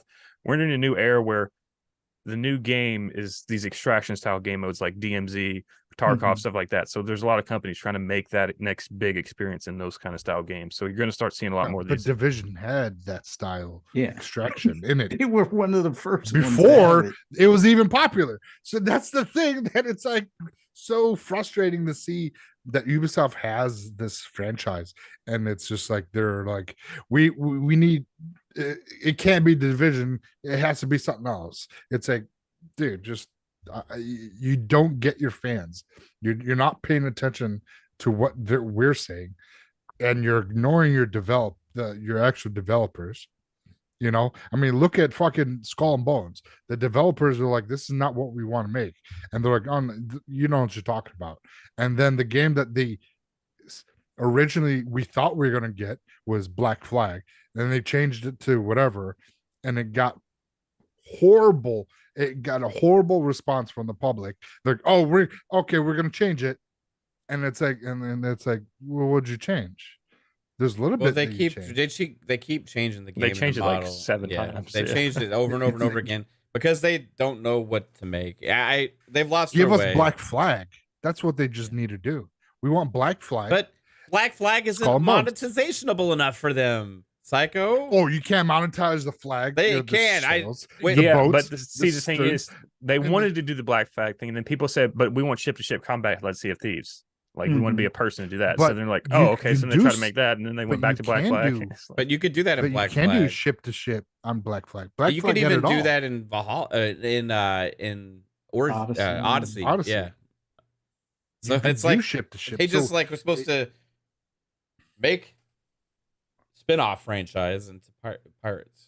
It was a simple solution, right? Like it was a very simple thing. They had the formula, they had it there, and they're like, and then Ubisoft's like, how can we get our greedy little hands on it and fuck it up? Sorry, it's frustrating seeing what Skull and Bones was originally announced to what this hot garbage that we're maybe getting this year. Yeah, we'll see. Not $70 worth, I can tell you that. I was worried when Ubisoft had their big show last year, and all we saw was cannon swapping, on the ships, and I was like, this is like their big game, and they didn't show any of it, so that was alarming. Instead, they showed a bunch of mobile stuff, right? That Avatar mobile game looks pretty good. I think the Avatar mobile game was just made me want to play Sea of Thieves. Oh, that's right. But they could add like they could have done so much stuff, like, you know, like you can change out your cannons, you can do mortars, you can do 3-barrel cannons, you can do all this stuff, and then if you want a certain look and color and blah blah blah blah, you know, you can upgrade it, and you know, that's monetization. The thing is, though, with that game, you so can't much see shit. cannons because it's like It inside the don't ship, matter. so it's like All you're they- gonna spend them like $5 on something you can't see. It's like, But All they showed yeah, off for but you see it. all they showed off for Skull and Bones at the Ubisoft shows, and the trailers, and even the big deep dive trailer they had, was all based around how this live service aspects was going to work with like the hub world of like getting and being able to customize stuff. They didn't focus any bit on gameplay whatsoever, and that's the biggest problem. And then when the people actually got to play it, you know, all these insiders that they also talked a lot about during that show, guess what? I guess they didn't actually have that much positive feedback. And I'll say this, going back to X Defiant, you know, as you know, we can't really talk about specifics, you know what I mean, too much, but I guess we let some cats out of the bag here. So it was one of the worst playing things I've ever touched before in my life. And not only that, but the just the bastardization again of the Clancy brand. And the insider stuff, I've done like play tests with different companies and stuff like that before, like, and I have never written something so long for them for feedback. And I was trying to be like nice and professional about it, right? But it was very hard, wasn't it? But it took. I literally wrote them like an essay. I feel like about how this is not okay. You know what I mean? So we'll see. But I think they're making a lot of changes to that game. I think they're listening to feedback. Like, it seems like that's their new way of development almost. Is like put it out there for people to play, see what they like, or don't like, and they'll change it. And it's like because there's no creative vision at the forefront. Like, there's nobody at the forefront being, this is what I want to make and this is what I'm going to make, right? Like a Todd Howard or that kind of person. It's just like a Ubisoft focus group of market analysts and financial analysts saying, how are we going to make people love this monetization thing and get sucked into it? So we're going to get feedback from them and twist it until we get the right thing, right? And that's what they keep playing back and forth with. And that's not the right way to make games, right? That's not the right way to make games at all. Or at least they stopped using the NFT language. Yeah, they did. But we'll move on past that. We got some other news. Ryan McCaffrey put on Twitter earlier today that if you're a Star Wars fan, or if you like games with if you like games with lightsabers, tomorrow is going to be a really good day for you. So tomorrow we're supposed to be getting some Star Wars news. I don't know what franchise it is. I'm hoping, my hope, back in my head, maybe we get that massive Star Wars game revealed, which I think they said earlier this year, maybe revealed this year. Remember they said it was going to be a good year for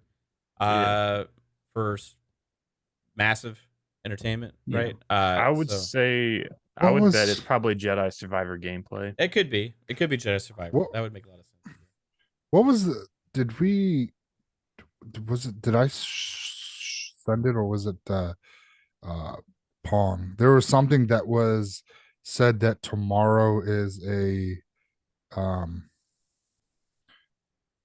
stay tuned for something tomorrow. Wow. Fuck. Oh, here he goes. The people from I'm sorry, it's from people from that are making Replaced right now. They put out a tweet, says, feels like a good week to announce something, and then that was 14 hours ago. So yeah. Also, I thought it was whatever Star Wars it was. Sorry.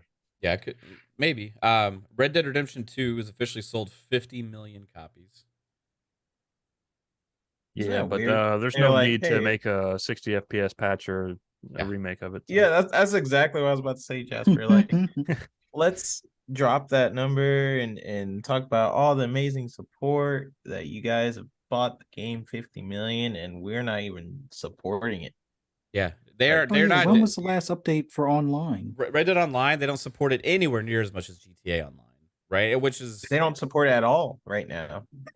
Like, well, you can't sell flying fucking unicorns on there like you can at GTA 5. They could if they put the work into it. Like, fucking like support that game, treat it like a big game that it is. Yeah, you should be able to buy or start your own town. Rob give us Banks, 6 frames. Rob Train. It is They'll one wait of the for a best remaster. games of all fucking time. And Damn they, no gooders. yeah, They'll do like a definitive edition or some shit and be like, it has 60 frames for $70. Oh man, that was so... Hey, it's a 2K thing to do. Well, they did. They Damn. were somewhat fair with GTA 5 on the next gen consoles, but they still made you pay for it. But they were fairer than most companies. I think I bought GTA 5 like 6 times. That's, I I bought bought it it, twice. I think. Let's 360 and the Xbox One, and that was it. I bought it's, it 4 it's like times. Skyrim and Diablo 3 for me. I bought it like on I every. got- see, PS3, PS4. Yeah, because I got it on PC, I got it on 360, I Xbox got it on One, Xbox One, I got the PC. definitive edition, and like then something happened to my I- PC I- version, I bought it again. I don't know. I didn't it's even like- beat the damn game. I was just like, What? Yeah, I didn't GTA 5 finish now. the campaign. I just What? like, yeah, Oh, I- God, I- the the- story is awesome. yeah. I got really deep into it, but I just would keep restarting the campaign every time I Yeah. got a new version of the game. I would always start again. Okay. You know what I mean? Yeah. And Yeah. I just kept replaying the game, and I do love it, but like I got to the point where it's like I don't feel like going back and finishing it now, right? Because I had to cover so much ground, you know, that I'd already done before. I was gonna do that dang. with Red Dead 2, but the fucking snow level is so fucking boring.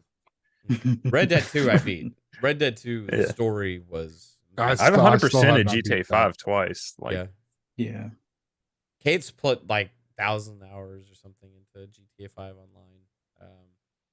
But yeah, I think if they could just give a little bit more support for Red Dead, that would be amazing. You know, at least maybe announce Red Dead 3. That'd be great. But we're the not. thing is, getting I don't know if GTA people 6 play for a Red while. Dead for the multiplayer as much as they do for the actual campaign in Red Dead. Right. I don't think there'll ever be a Red Yeah. Dead 3. I mean, I feel like 50 they would million play it copies more doesn't tell if them they though, like- Fuzz. You know what I mean? Like, They want to need somebody to rewrite the whole story. That the guy that wrote Yeah. all the stories before is gone. I mean, it's not to say that somebody can't write a story for 3, but it's Well, I mean, they just- can expand it. Like, I mean, that's how the first game was. You were played as Red Dead, and Red Dead Revolver, and then they kind of just it was like, oh, it's Yeah. Red Dead Redemption now, and you play as John Marston. So it's like, and then they went back. Red Dead 2 is a prequel. So we got a Yeah. $5 super chat from Why So Serious. Appreciate you, dude. He had said, Whoa. "What's up, guys? Hey, what's up? Why So Serious? How are you doing?" What's up? I found out. Hey, I found out Talos Re's real name. okay, Yeah, I saw it. It was on my app for Xbox, and I was like, oh, so I just want to say, Takanes Yorgo. So Okay, right on. Okay. Anyway, he knows what I said. so also, I wanted to dive into this just a little bit here. Now, something interesting happened on.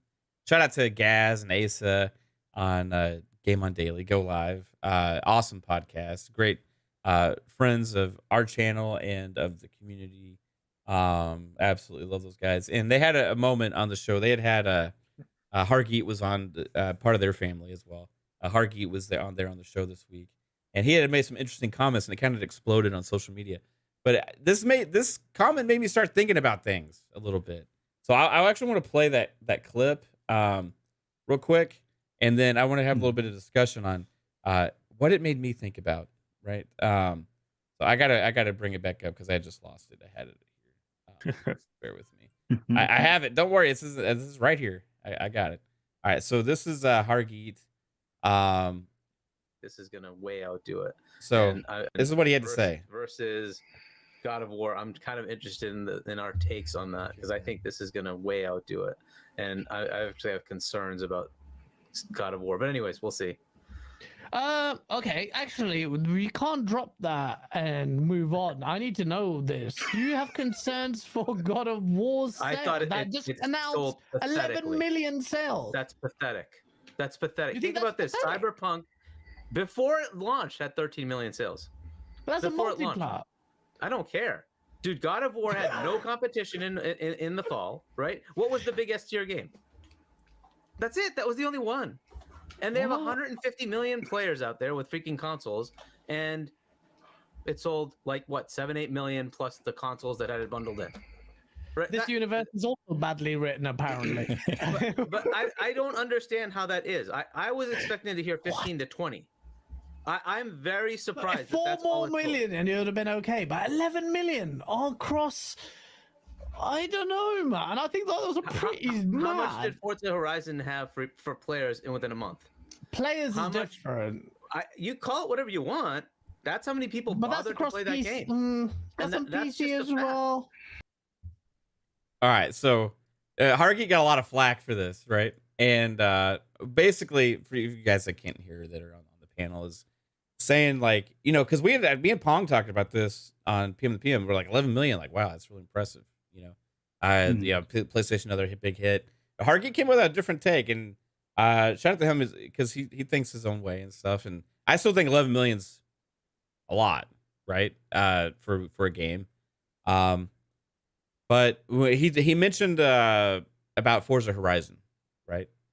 And how many players it had.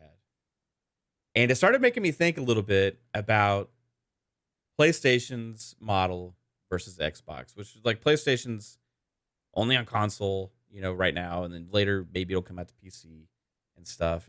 And people say that, you know, not people don't buy Xbox games and all that kind of stuff, right? We're in this year now with Xbox where we have all these releases coming, right? And he put it into perspective of God of War Ragnarok, big success, 11 million in 2 months, or whatever.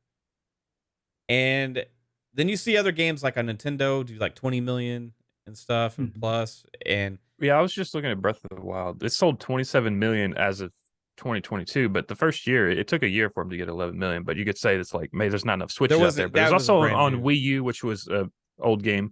But all the other Zeldas, the closest one to that is Twilight Princess, and that was like 9 million. So there was like 5 Zeldas in between that never even broke like 5 million. Yeah. So here's where because it's exclusives, right? Those are exclusives to Switches, those are exclusives to PlayStation, right? So here's where I want to talk about this though, right? Because people shit on Xbox saying people don't buy the games, people don't play games stuff, right? Hargy mentioned Forza Horizon 5, which should hit like 10 million within a couple weeks. Within 6 months, it was at 20 million players, right? And this is a fucking racing game, all right? It's a fucking racing game. It had 20 million players within like 6, maybe it was 7 months. I think it was like in July or something, and that they had hit 20 million. And I don't even know how many more players they've had since then, right? But you put that in perspective. Now, again, a lot of those, the Ragnarok titles were bundled in, right? So you had console sales counting towards that and stuff. So you had that helps for sure. But I think Starfield is gonna shit all over Ragnarok in the amount of players. I'm serious. Think about it. Yeah. Think about it. How many more Well, yeah, people? the players for sure. How many more people are gonna play Starfield than God of War Ragnarok? I'm fucking serious. And within the first 2 months, it's gonna be fucking like 2 or 3 times the amount of people are gonna play Starfield than God of War Ragnarok. If Forza Horizon 5 got 20 million players, and people say, well, Game Pass, you know, it's on Steam, it's on all these other things. Well, I don't care. That's the Xbox model, right? That's what they want. That's what they're trying to do. So what's better, right? The Xbox model where you get 20 million players playing a game that isn't as highly touted as Ragnarok, or you get 11 million people buying your game where almost half of those had to be bundled into your console. What I'm saying is, look out for fucking Starfield, because not only will the 30 million potential plus Game Pass subscribers right now be interested in diving into that game day one, but it's going to sell on Steam like crazy. It's going to sell millions. It'll sell millions on Xbox. It'll sell millions on the Xbox PC store as well. What do you, I mean? Yeah, but I mean, a lot of those users also come from Game Pass. Like, yeah, but people pay for Game Pass. So people are paying for access to the game, right? That's where you got to take into account, like, it's 70, they sold 11 million for $70 versus like probably 15 million is going to be like Game Pass users. Like, maybe 5 million actually buy the game. It doesn't matter. It doesn't matter though. Because like, but what I'm saying there is like Rush, overall. I'm just saying over to that, overall profit would still be higher for God of War, even though it sold less. Not and had less necessarily, users. because Just because here's the thing. Think about this, right? How many Game Pass long term, yes, Right. but I'm just saying short term. Once you get to those numbers, you're still under. Yeah, but then those That's- sales still die off, right? But the Game Pass subscribers keep paying, right? And especially if you keep coming out with content. And we had a year in 20. You want to say what's better, right? You had a year in 2022 where Xbox still had no first party games, and they still got the fucking money from the Game Pass. They still got that money. They still got $15 a month from most people out of the 30 million, right? You're talking about 12 months times 15. That's way more than $70. You know what I mean? Like, I'm just saying, you add that up, you start talking about what is the better model for the success of your business.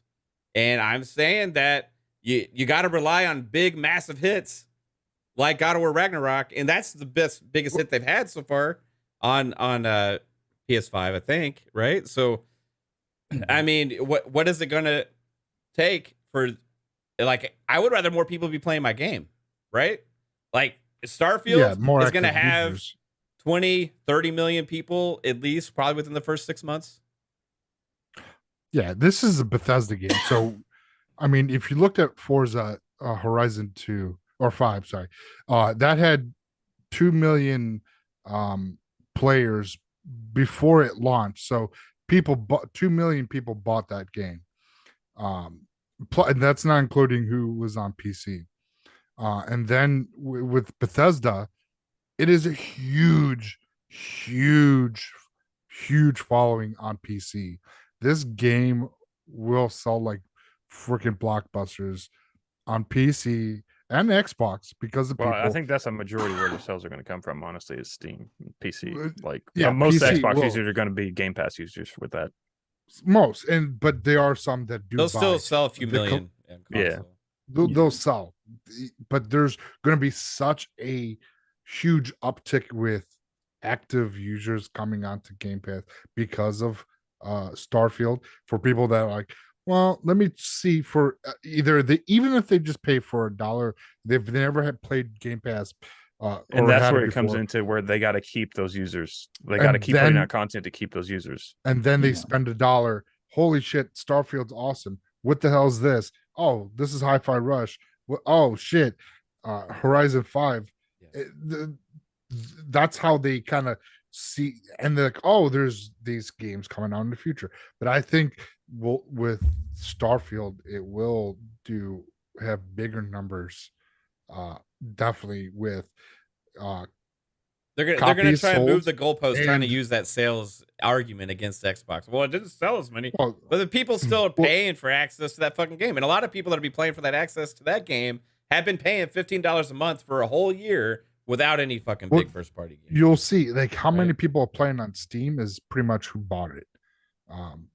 Because I think most people who have Game Pass end up paying for more games than people realize. Yeah, and it's like, I think there's a mentality like, if you have Game Pass, you don't buy any games, which isn't true. You just rent them, remember? You just rent them. You just rent games off Game Pass. People who have Game Pass, according to a lot of their statistics, actually buy more games. And also, there's a reason why a lot of Game Pass games keep ending up on like Steam sales charts, like Sea of Thieves and like Hi-Fi Rush and stuff. They keep appearing like on the top 10 like most sold game on Steam. And it's in Game Pass, right? I don't see a lot of people talk about that, but I feel like it's a good point to make that once you're in a subscription-based service, you're more entitled to pay what's actually in there, because you're like, in there, I'm playing Forza, wow, I want to buy more cars, wow, I want to buy the deluxe edition to get more stuff, stuff like that. I feel like is really relevant to what the guy was saying, where Sony has a bigger base of people who have the console, right? But Xbox has more subscribers. They have more people who are actively subscribing to Game Pass, to Xbox Live Gold. And then you get in that argument where PlayStation has like a bunch of different tiers where it can like fluctuate, and people keep comparing like PS Plus to what's it called, to Game Pass, which is not really equivalent. I would say like Xbox Live Gold to PS Plus is equivalent, Well, but I think the model is what Xbox really wants to focus on. They really want to focus on subscribers because that's income that keeps coming and Right. coming. And then PlayStation, Sony's model was focusing on game sales, console sales, which is like you get a bunch of money and then it starts to phase out. Microsoft was pretty smart in this regard, where like over time you just get income from games over time, and people in your subscription service, what they need to continue to do is just make sure people stay in the service by providing games, because last year was not a good year for Xbox, but this year is insane. And I'm with Mav in thinking that Starfield is going to destroy in numbers. I feel like it's going to sell really well. But put that in perspective, because people consider Xbox the weaker ecosystem, right? I mean, I would assume like just casual thinkers, right? Like PlayStation more popular, games do better. Starfield drops, more people are going to be playing it, a lot more, right? So what's stronger, right? Like that's my point here, is that there's a better chance of engagement and people playing your games in the Xbox ecosystem than there is in PlayStation. Even if you drop your biggest smash hit of the year, right? And they'll do another one this year with Spider-Man 2. There'll be another one next year, probably with Wolverine, right? But even in their wildest dreams, those games have as many players as will be playing the biggest titles on an Xbox because of the model, right? And it's not just because of Game Pass. It's also because they're putting games on Steam day one, right? It's because their games are also on Xbox PC day one as well. And it's because they've kept their subscribers and growing, right, as well, even without those titles. Imagine what's going to happen here. Already growth because of Hi-Fi Rush. Starfield hits, more growth. Redfall, more growth. Forza Motorsport, more growth. If Hellblade 2 hits this year, more growth, right? Everything grows exponentially. You keep adding subscribers to the ecosystem, it just makes more chances for more people to play these games. So Redfall actually has a chance, even Redfall, which isn't Starfield, right, has a chance to smash God of War Ragnarok numbers. And you're talking about not even the biggest title in Xbox's portfolio this year. Forza Motorsport, a simulation racing game, has a chance to beat Ragnarok numbers, right? The tentpole franchise for Sony. And it put things in perspective a little bit for me. I would say that we also have to look at time frame here. Like, a God of War Ragnarok sold 11 million in the first 3 months, whereas like God of War 2018, it's sold 23 in 5 years or whatever. So like God of War Ragnarok's already like halfway there, and it's only been out 3 months. So yeah, like, but it took 6-7 months for 20 million on Horizon 5, right? Forza took 10 million. It was like 2 weeks. Yeah, it's 10 million in like a week. And this is a fucking racing game, right? That was a race. That was a racing game. A fucking racing game. Like I said on Xbox Ultimate Friday, within 2 months we'll see the 20 million for Starfield. It's just going to be that easy for them, as far as it's the biggest Xbox title. I won't say every subscriber is going to give it a try, but you're going to get again, I think you have to identify the difference between players. I don't think so, because people that are still players are still paying for access to the game. But that's what I'm saying, Jasper. The people who are in Game Pass, it still ends up being in the most sold game. I'm just saying, like, I understand the players are spending money. I understand the players are still spending money. I'm just saying, like, we're comparing two different data points here that, like, that's what I'm saying, though. That's why I think this argument is for the ecosystem. The better way to like look at it would be the music industry, because people used to buy CDs, right? And then they used to buy individual songs on like iTunes. Now they just stream it. The artist still gets paid either way you look at it, numbers are actually, if you look at it from the streaming standpoint, artists are actually making more now than they did in the past, or at least a lot more artists, not necessarily the top of the top. Some of those are probably making maybe a smidge less than they would have if they was on individual sales. But overall, because of streaming, the artists are making more overall on each song because it's more readily available. So I think the big thing would be, are games getting to more players? And if you look at the way PlayStation is right now, they said that they can't afford to put their, first party stuff day and date.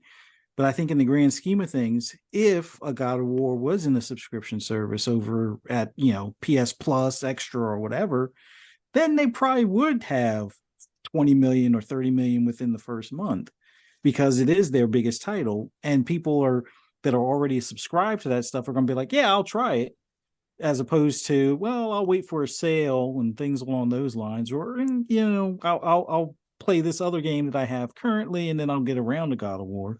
I mean, they'll probably still do that as well, as far as from a subscription standpoint. But the FOMO, I guess, desire to see or play a game that's readily available, you see your friends playing, I think that would be a bigger incentive. Where if they can get more people in the subscription service, like right now, I'm not subscribed to PS Plus. I let it expire at the anniversary of my PlayStation 5, and I'm still sitting on a PS Now card that I could probably turn in for another year, but it just isn't cutting it for me, only because I don't play multiplayer games over there. Because when I tried to play multiplayer games, even their first party stuff, hardly anybody is on there to play things like Ghost of Tsushima and stuff for some of the raids, but it just seems like, while they're two different things, their companies are still getting paid. The dev studios are still making money. It's just a matter of, do you want the $70 bill where you have to pay a certain percent for, the marketing and the advertising and blah, I would blah, say blah, with both for these the games, individual also both these on games probably shelf, or would aren't you going to have rather it where- microtransactions. So like whatever the upfront sell is what it is. Like, But here's the thing. Xbox gets more money from Game Pass subscribers than they do than somebody does. All I'm saying is, like, with those 11 million copies, like, it was in 3 months or whatever. So they made, like, I don't know, fucking billion something dollars. So would you rather Game have Pass that users, though, or would you I'm rather just have saying, the 15 a month? Hold on. Whereas Xbox, they have to at least hold those users for 4 months to get the same amount of money. But they have been, right? Because their user count is growing, even in a year where they haven't had any first party titles. Big first party titles. Like last year, their subscription count was still growing, even with the poor financials they've had, because they had the hardware sales down, they had, I guess, software sales down, because there was no fucking games. But guess what? Still grew. Game Pass subscriptions, right? Last year, 2022, one of the worst years for Xbox with first party titles, still grew. The Game Pass subscribers are sticking around, and not only that, new people are still signing up. And that's without Starfield. That's without Forza Motorsport. That's without Redfall. That's without all these other games. So you talk about it, what would I rather have, right? Would I rather have this one game a year where I sell potentially 11 million copies and then it fizzle off and maybe one day I'll hit 20? Or would I rather have these people keep signing up to the ecosystem and growing over time? And that's my point here. I feel like the model is proving to be a better, more successful model than PlayStation's, right? And you can say what you want as a PlayStation hardcore, because it makes you feel special when it's only your game on your box and nobody else can play it. But business wise, it may not be the best thing for Sony in the long term, and we're already starting to see them change with that. But when I they would see say that's where Xbox has the advantage, because they get the best of both worlds. They can get sales and the subscription service, right, whereas PlayStation is mostly just exactly sales. That's why they're going to have 20 to 30 million people play Starfield within 2 months, and Ragnarok is celebrating the massive success at 11 million. Don't forget, there's a lot of people that still are in Game Pass that are a physical adoption. They buy games regardless if it's in the subscription service, because they know, because it's just what it was. Like, there's certain games that I buy, even though they're in Game Pass, I just buy because it's one of my favorite games. I just buy And you it. get a discount So- with it being on Game, like you So- having Game Pass Exactly. puts games on the discount. So, So I do the there's same thing. You're gonna have a lot of There might- collector's editions and shit. you're not sold gonna of this get- game too.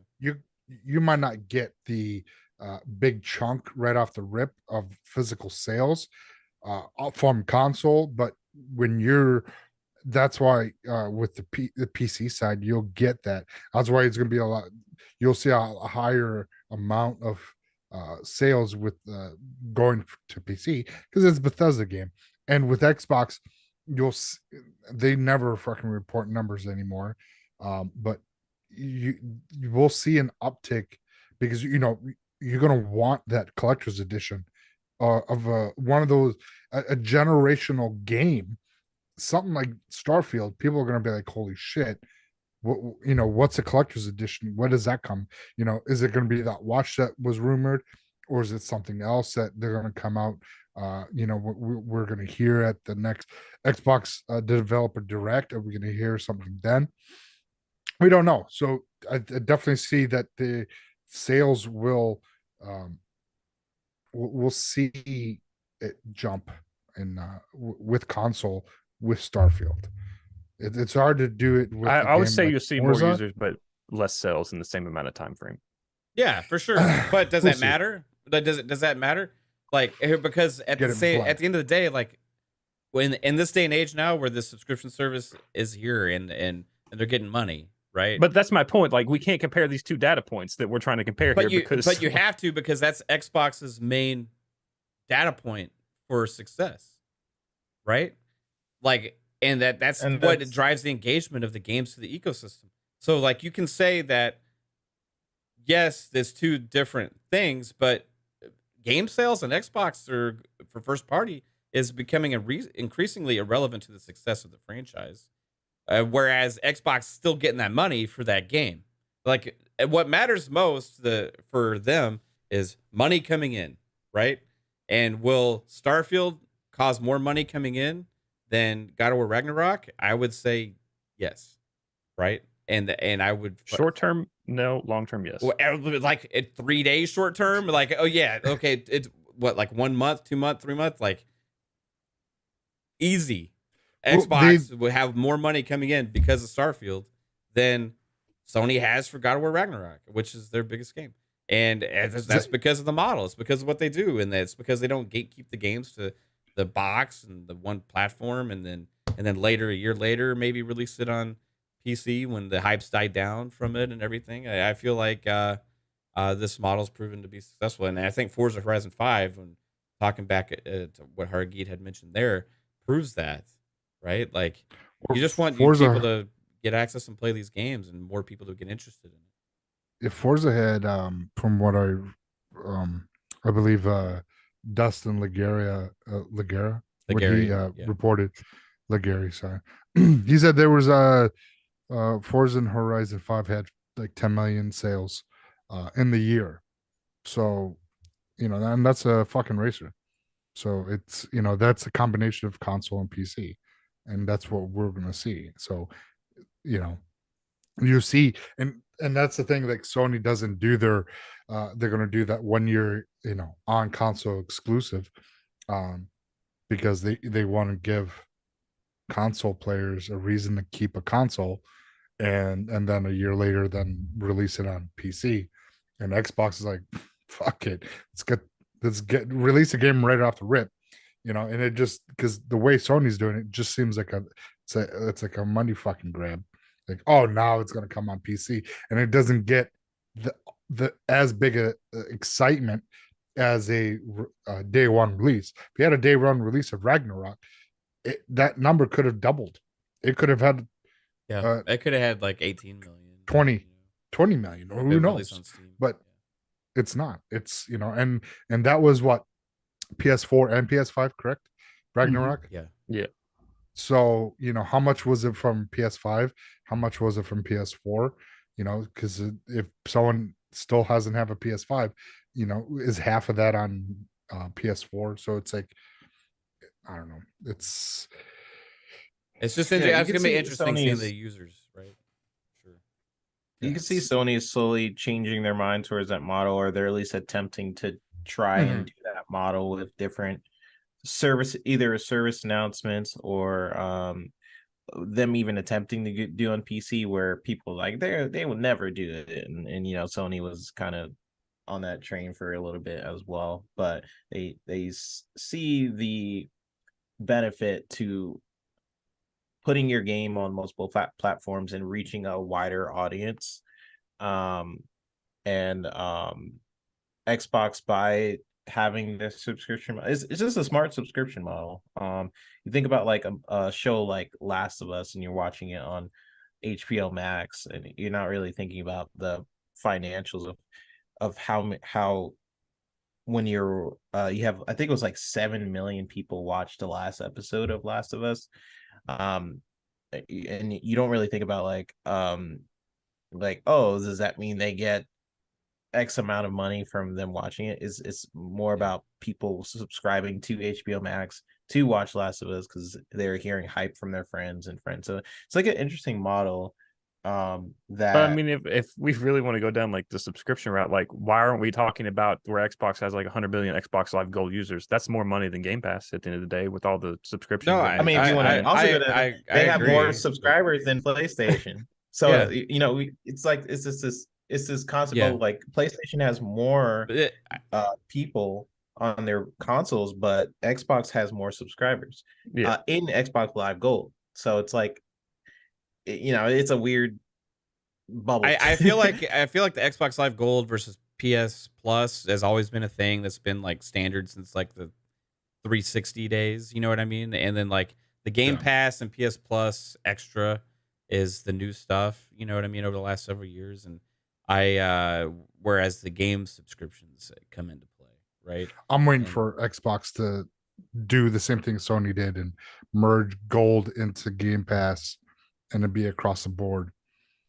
And then but the PlayStation, they didn't really do that. All they did is just change the name of PS Plus to PS Plus Essentials. Like it's still 3 separate services. They just gave you they just took away the option for you to buy it like in bulk, but it's for like, you know what I mean? Mentored, but all the subscription numbers are based on that because it's a higher number. They just changed that, but it doesn't actually mean a damn thing for anybody that's actually not ignorant out there. Like it's so PS Now is their subscription service. Well, PS Now is a part of PS Plus Extra, or PS Plus Now Premium, as the whole, right? So all they did was took PS Now and add it into PS Plus as an added-on option, which it already was, but they changed the names. So PS Plus Essentials is the same thing as PS Plus, which is the thing that they compared to Xbox Live Gold, right? They did not add anything to PS Plus Essentials. No. It is the same thing. So Sony, in doing that, tried to change it so they could say they have 50 million something PS Plus subscribers and try and make PS Plus a competitor to Game Pass, right? But really the metric for Game Pass should be PS Plus Extra versus Game Pass, right? Because those are the two services that actually give you games in your subscription service. Now, they only have like 3 million subscribers of PS Plus Extra, maybe 5. I don't know, somewhere around there. Xbox has like 30 million, right? Xbox has 100 million. As the last count that they had made public back a long time ago, they had 100 million Xbox Live Gold subscribers. That actually may be lower now because a lot of those may have converted. I would assume that's down. They may have also converted. Lower Xbox One sales and well, I would say because Xbox Live Gold is a part of Game Pass Ultimate. So where I was saying it might be lower is because a lot of those may be converted into Game Pass Ultimate subscribers, but like they still count as Xbox Live Gold subscribers. So maybe it's still more. I don't know. But like if you say 100 million versus 50, Xbox Live smashes PS Plus. Bottom line. Right? Yeah. So it's Xbox Live and PS Plus Essentials, and then you have PS Plus Extra versus Game Pass. Regardless of subscription model, Xbox is destroying Sony across the board, even if they try and make it seem like their PS Plus has more users than Game Pass. They're trying to compare apples to oranges. You can't do that. They're just trying to trick the system. There's ignorant enough people out there to believe what they're saying and to not actually understand this, but that's what they're doing. Now, bottom line is, they still don't put their fucking games in their service day and date. So it doesn't matter regardless, because it's not even apples to apples when you talk about Game Pass, PS Plus Extra. It is apples to shitty apples, right? So that's just what it is. Like you got fresh apples and you got old ass fucking moldy apples on the other side. Would you want to eat the fresh apples that just came out and were just picked and they're brand new, or would you rather go in your abandoned neighbor's basement and find fucking old moldy apples that are 14 months old and eat those? I'll take the new apples every day of the week for the same price, right? I'm just saying. So I don't know. Well, that's why. How about them That's why- apples? That's why I was mentioning the having gold into Game Pass, because we heard the rumors of there's a tiered system there, that there's going to be a cheaper option of a Game Pass that has ads. I'm thinking with my little conspiracy theory brain, and I'm thinking that they'll introduce gold into the Game Pass model, and that lower tier with the tiers, so every tier has Game Pass. So you got the first one with ads, then you have the regular Game Pass now that has everything but EA and Ubisoft Plus, and then Ultimate, and that has plus EA Plus, everything, whatever what it has now. And then that way, and then you can boom skyrocket your subscription base and go, look, we have 75,000 or 75 million subscribers in Game Pass, and then and no one's paying the difference other than you're just switching the names. It's hard for Xbox to give up that Xbox Live Gold money. That's just bottom line. What it is. But we'll get into everybody. Starfield. I'll say it. Starfield's gonna smash the fuck out of Ragnarok. And that was my point. I was saying, like, I think we're comparing like Sony's sales as apples to Xbox. We're comparing apples to apples and bananas. Whereas apples is the sales for Xbox, but bananas is the Game Pass users. Yeah. Well, if I'm Xbox, I'd rather have apples and bananas than just the apples. Yeah. Salad. Yeah. You can make fruit salad. Get that salad out of here. I mean, you get the sales, plus you get the subscription. And also you get the reoccurring subscription that's going to continue growing. It's like money that keeps growing and coming. And and all those people are going to have to pay for access to the game, right? And that's just a fact, right? Like Hogwarts Legacy. I think Returnal was like 500,000 copies or something. I think it could have hit a million. So I mean, if Sony's doing well, like they had a good last quarter report, right? Because of Ragnarok. Have they mentioned Horizon Forbidden West sales yet? Not individually. They had it mixed with GT7 sales, and I think at one point it was like 7 million over a couple of months between those two titles. Yeah, that's not good. If Sony ever does it and actually puts their games in there day and date, then we'll actually get more of a fair comparison, right? Because right now Xbox has the upper hand, and that's why I think it's better. Because guess what? More people get to play the game and that's bottom line what matters most. Everybody, we got a segment here on Fun Speculation Podcast called Tidbits. Oh, that was fuzzy nipples.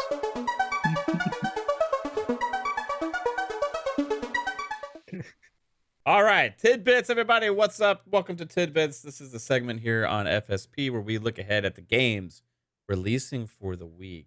But before we do that, I do want to get to a couple super chats real quick. We got Chris Jones hit us earlier with a $5 super chat. Appreciate you, Chris Jones. He said, "Cause 3 bits back, $5. Appreciate you, bro. Fire, 100. Yes, 3 bits back. We also got a $2 super chat from Splendiferous. Appreciate it. Splendiferous, he says, "Not true. I bought so many more games with Game Pass." Yeah. Xbox's words also, Game Pass users spend more money, right? They also spend more money across the ecosystem as well. So, if they see you actually subscribe to Game Pass, you're probably somebody that's invested in the ecosystem. That's because if you have Game Pass, you're probably making money like with a job, whereas like there's a 6-year-old that's not going to have enough money to buy Game Pass and a game. Maybe. but I don't. I subscribe to Game Pass for my daughter. That's the total opposite take of what I've heard. Like Game Pass makes you broke, or like all people Game only Pass is for subscribe. poor to Game people. Pass. So Jasper, Yeah. Game Pass is for That's the rich complete people. opposite.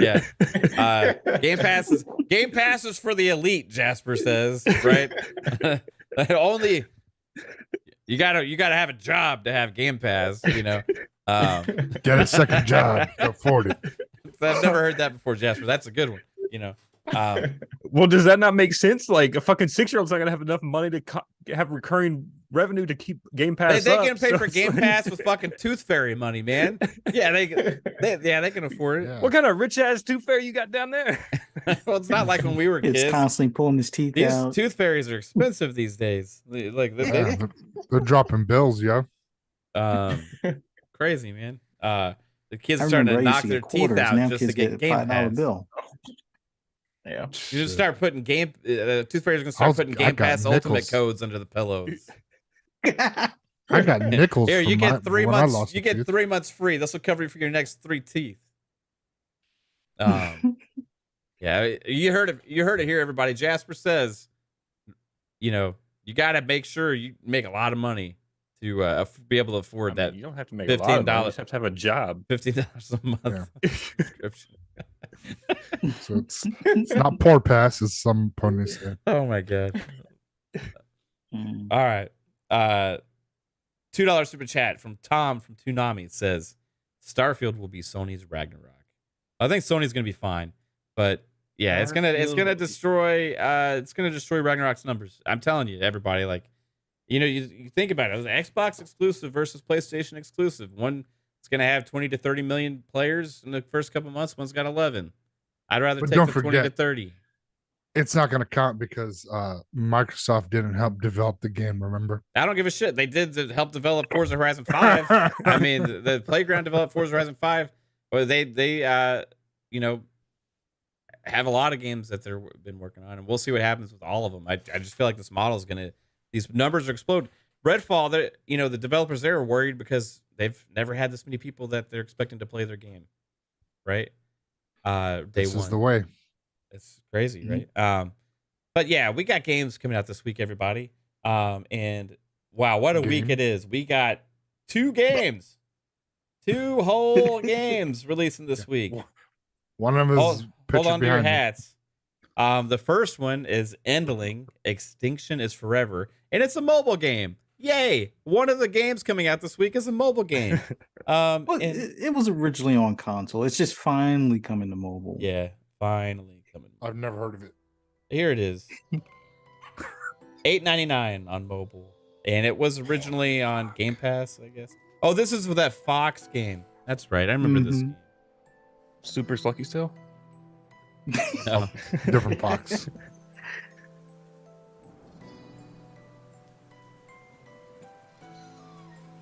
Oh, I love that. Oh, art yeah. style. Yeah, the mama has to help the cubs. The style kind of reminds me of that firefighting game. Oh, oops. I skipped it. My bad. Oh. Yeah. Where were we at? Like 30 something seconds? Sure. Yeah. Yeah, that's Did about we right.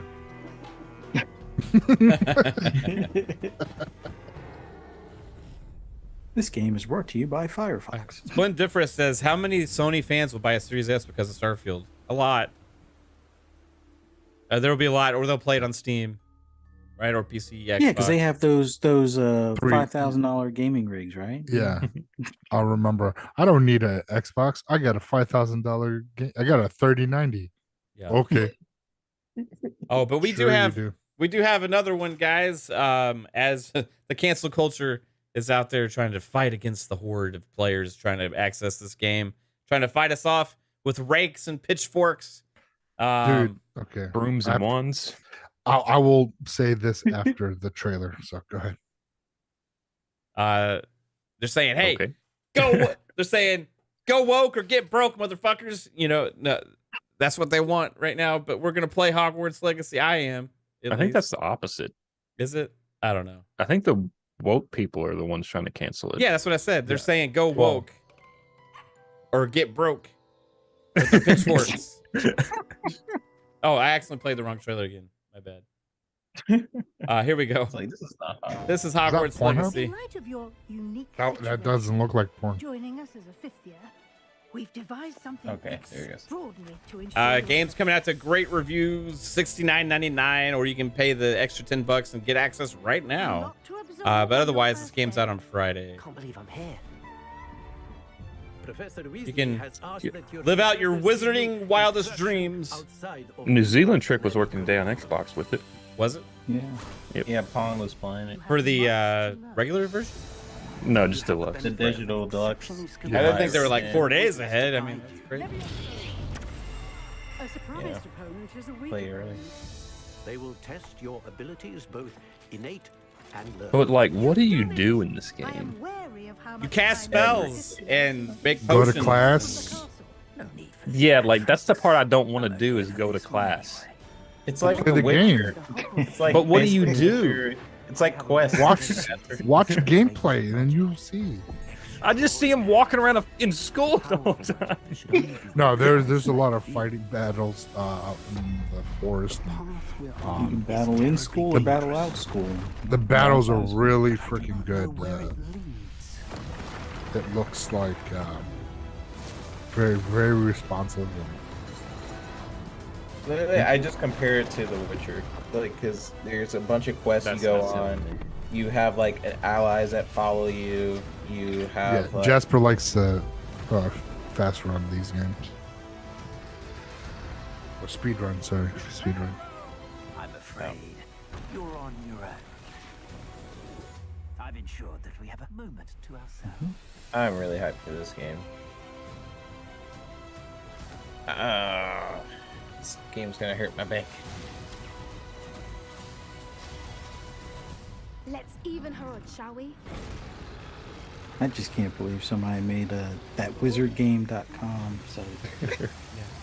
Yeah, that's crazy. Leave our legacy in your hands. I guess we'll be on the list. I'll be on the list. They'll find us there. They can cancel me. All I they think it want. was I'm only playing. for Twitch streamers though, so like if you're on YouTube, you're good. Okay. They look how uninclusive. Oh, they They're seriously. like, we want those papers. Where's your receipts? You mean they weren't being inclusive of YouTubers? Yeah. Anyway,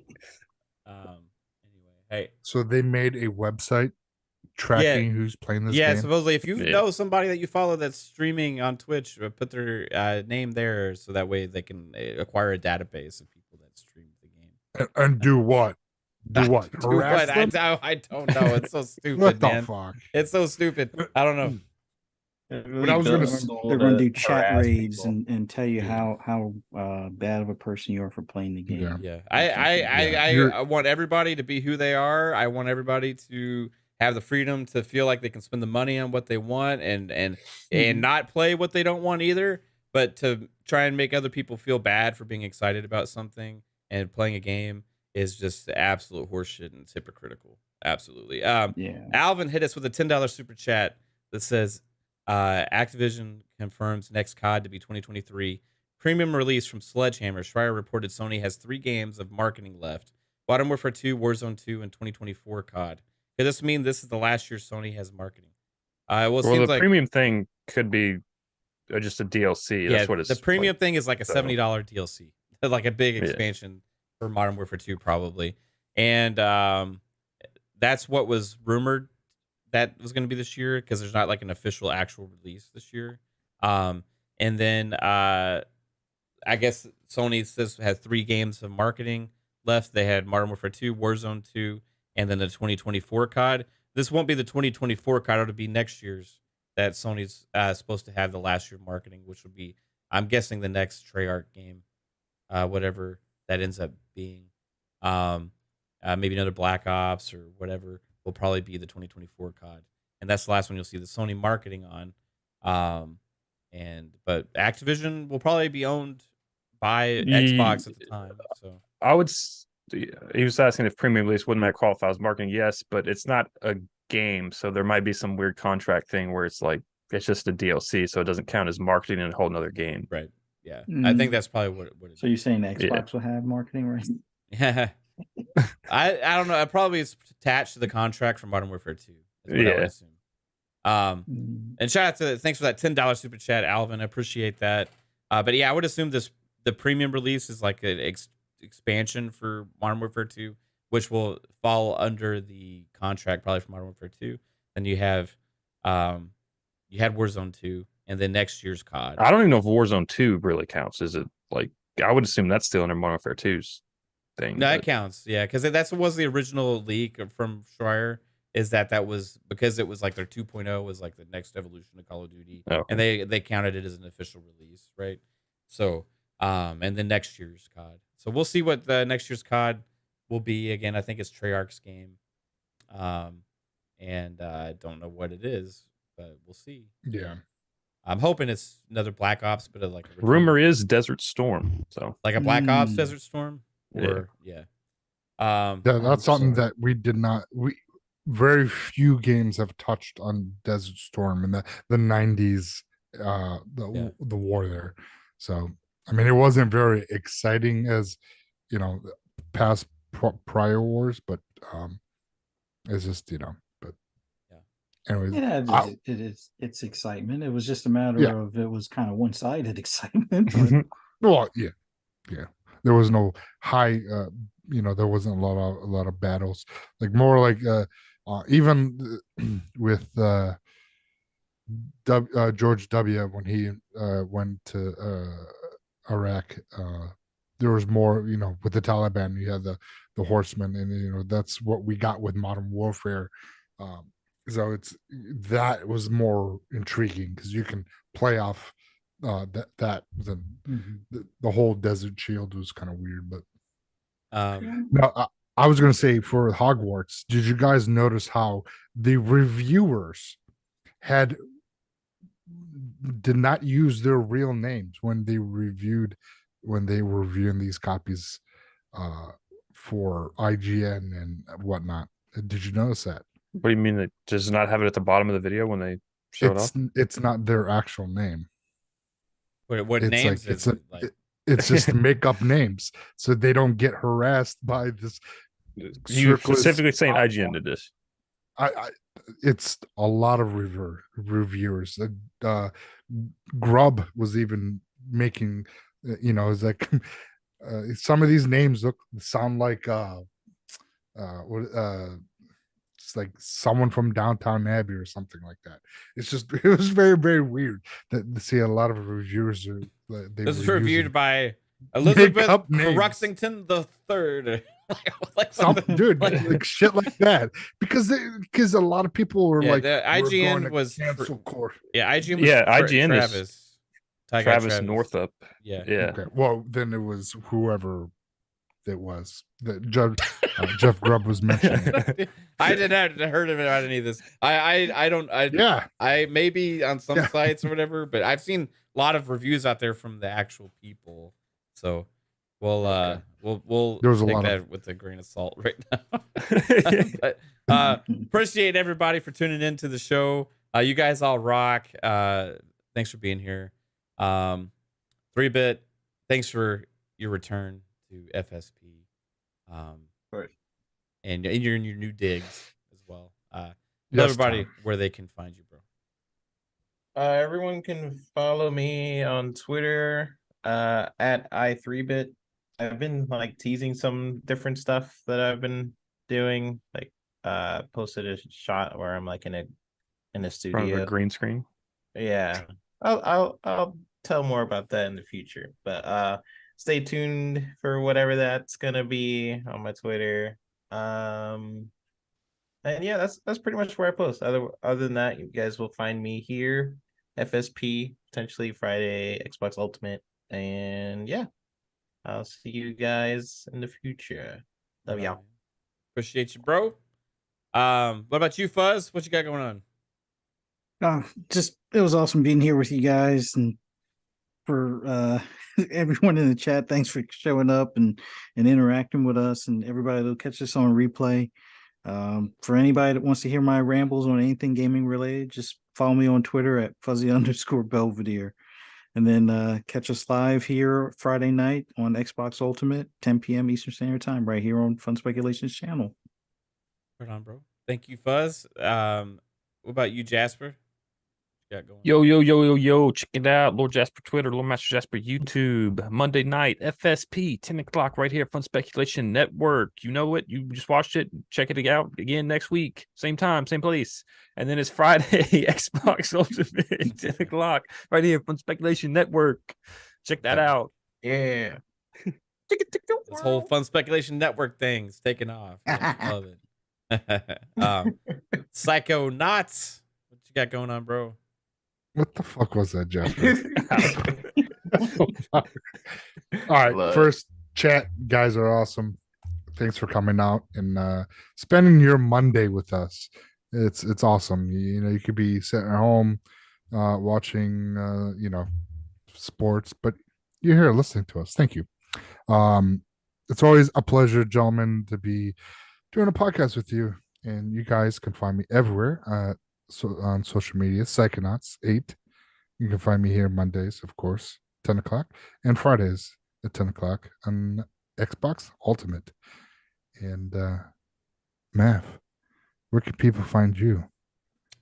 The sexy beast. Yeah, Fun Speculation here on Twitter. Fun Speculation. Fuzzy? Did Fuzzy go? Yeah, he did it like really short this week. It was for some before reason. me. It was like 10 seconds, Wow. man. It was impressive. So fast, I blinked. Okay. Yeah, you blinked and it was Follow over. Fuzzy. Fuzzy is awesome. Okay. Yeah, follow Fuzzy. Yeah, we got let's see, Thursday, PM in the PM, 7 p.m. Eastern. Pong and I will have some fun. Friday's Xbox Ultimate podcast at 10 p.m. Eastern time. We do have a guest this week on XUP on Friday night. It is none other than an Iron Lord himself, gaming addict. Lord Addict is going to be joining us on Friday, so looking forward to that. And let's see what else we got. We got at some point this week, if I don't get Ultra FOMO and get the $10 more expensive version, I'll be streaming some Hogwarts Legacy. I'll probably play that later in the week, maybe over the weekend, on stream, so I can make sure I get my name added to the ban list. And besides that, guys, just thank you all for being here. I appreciate each and every single one of you for taking part in our shenanigans and having some fun. Have a good one. Take it easy. Bye-bye. Bye.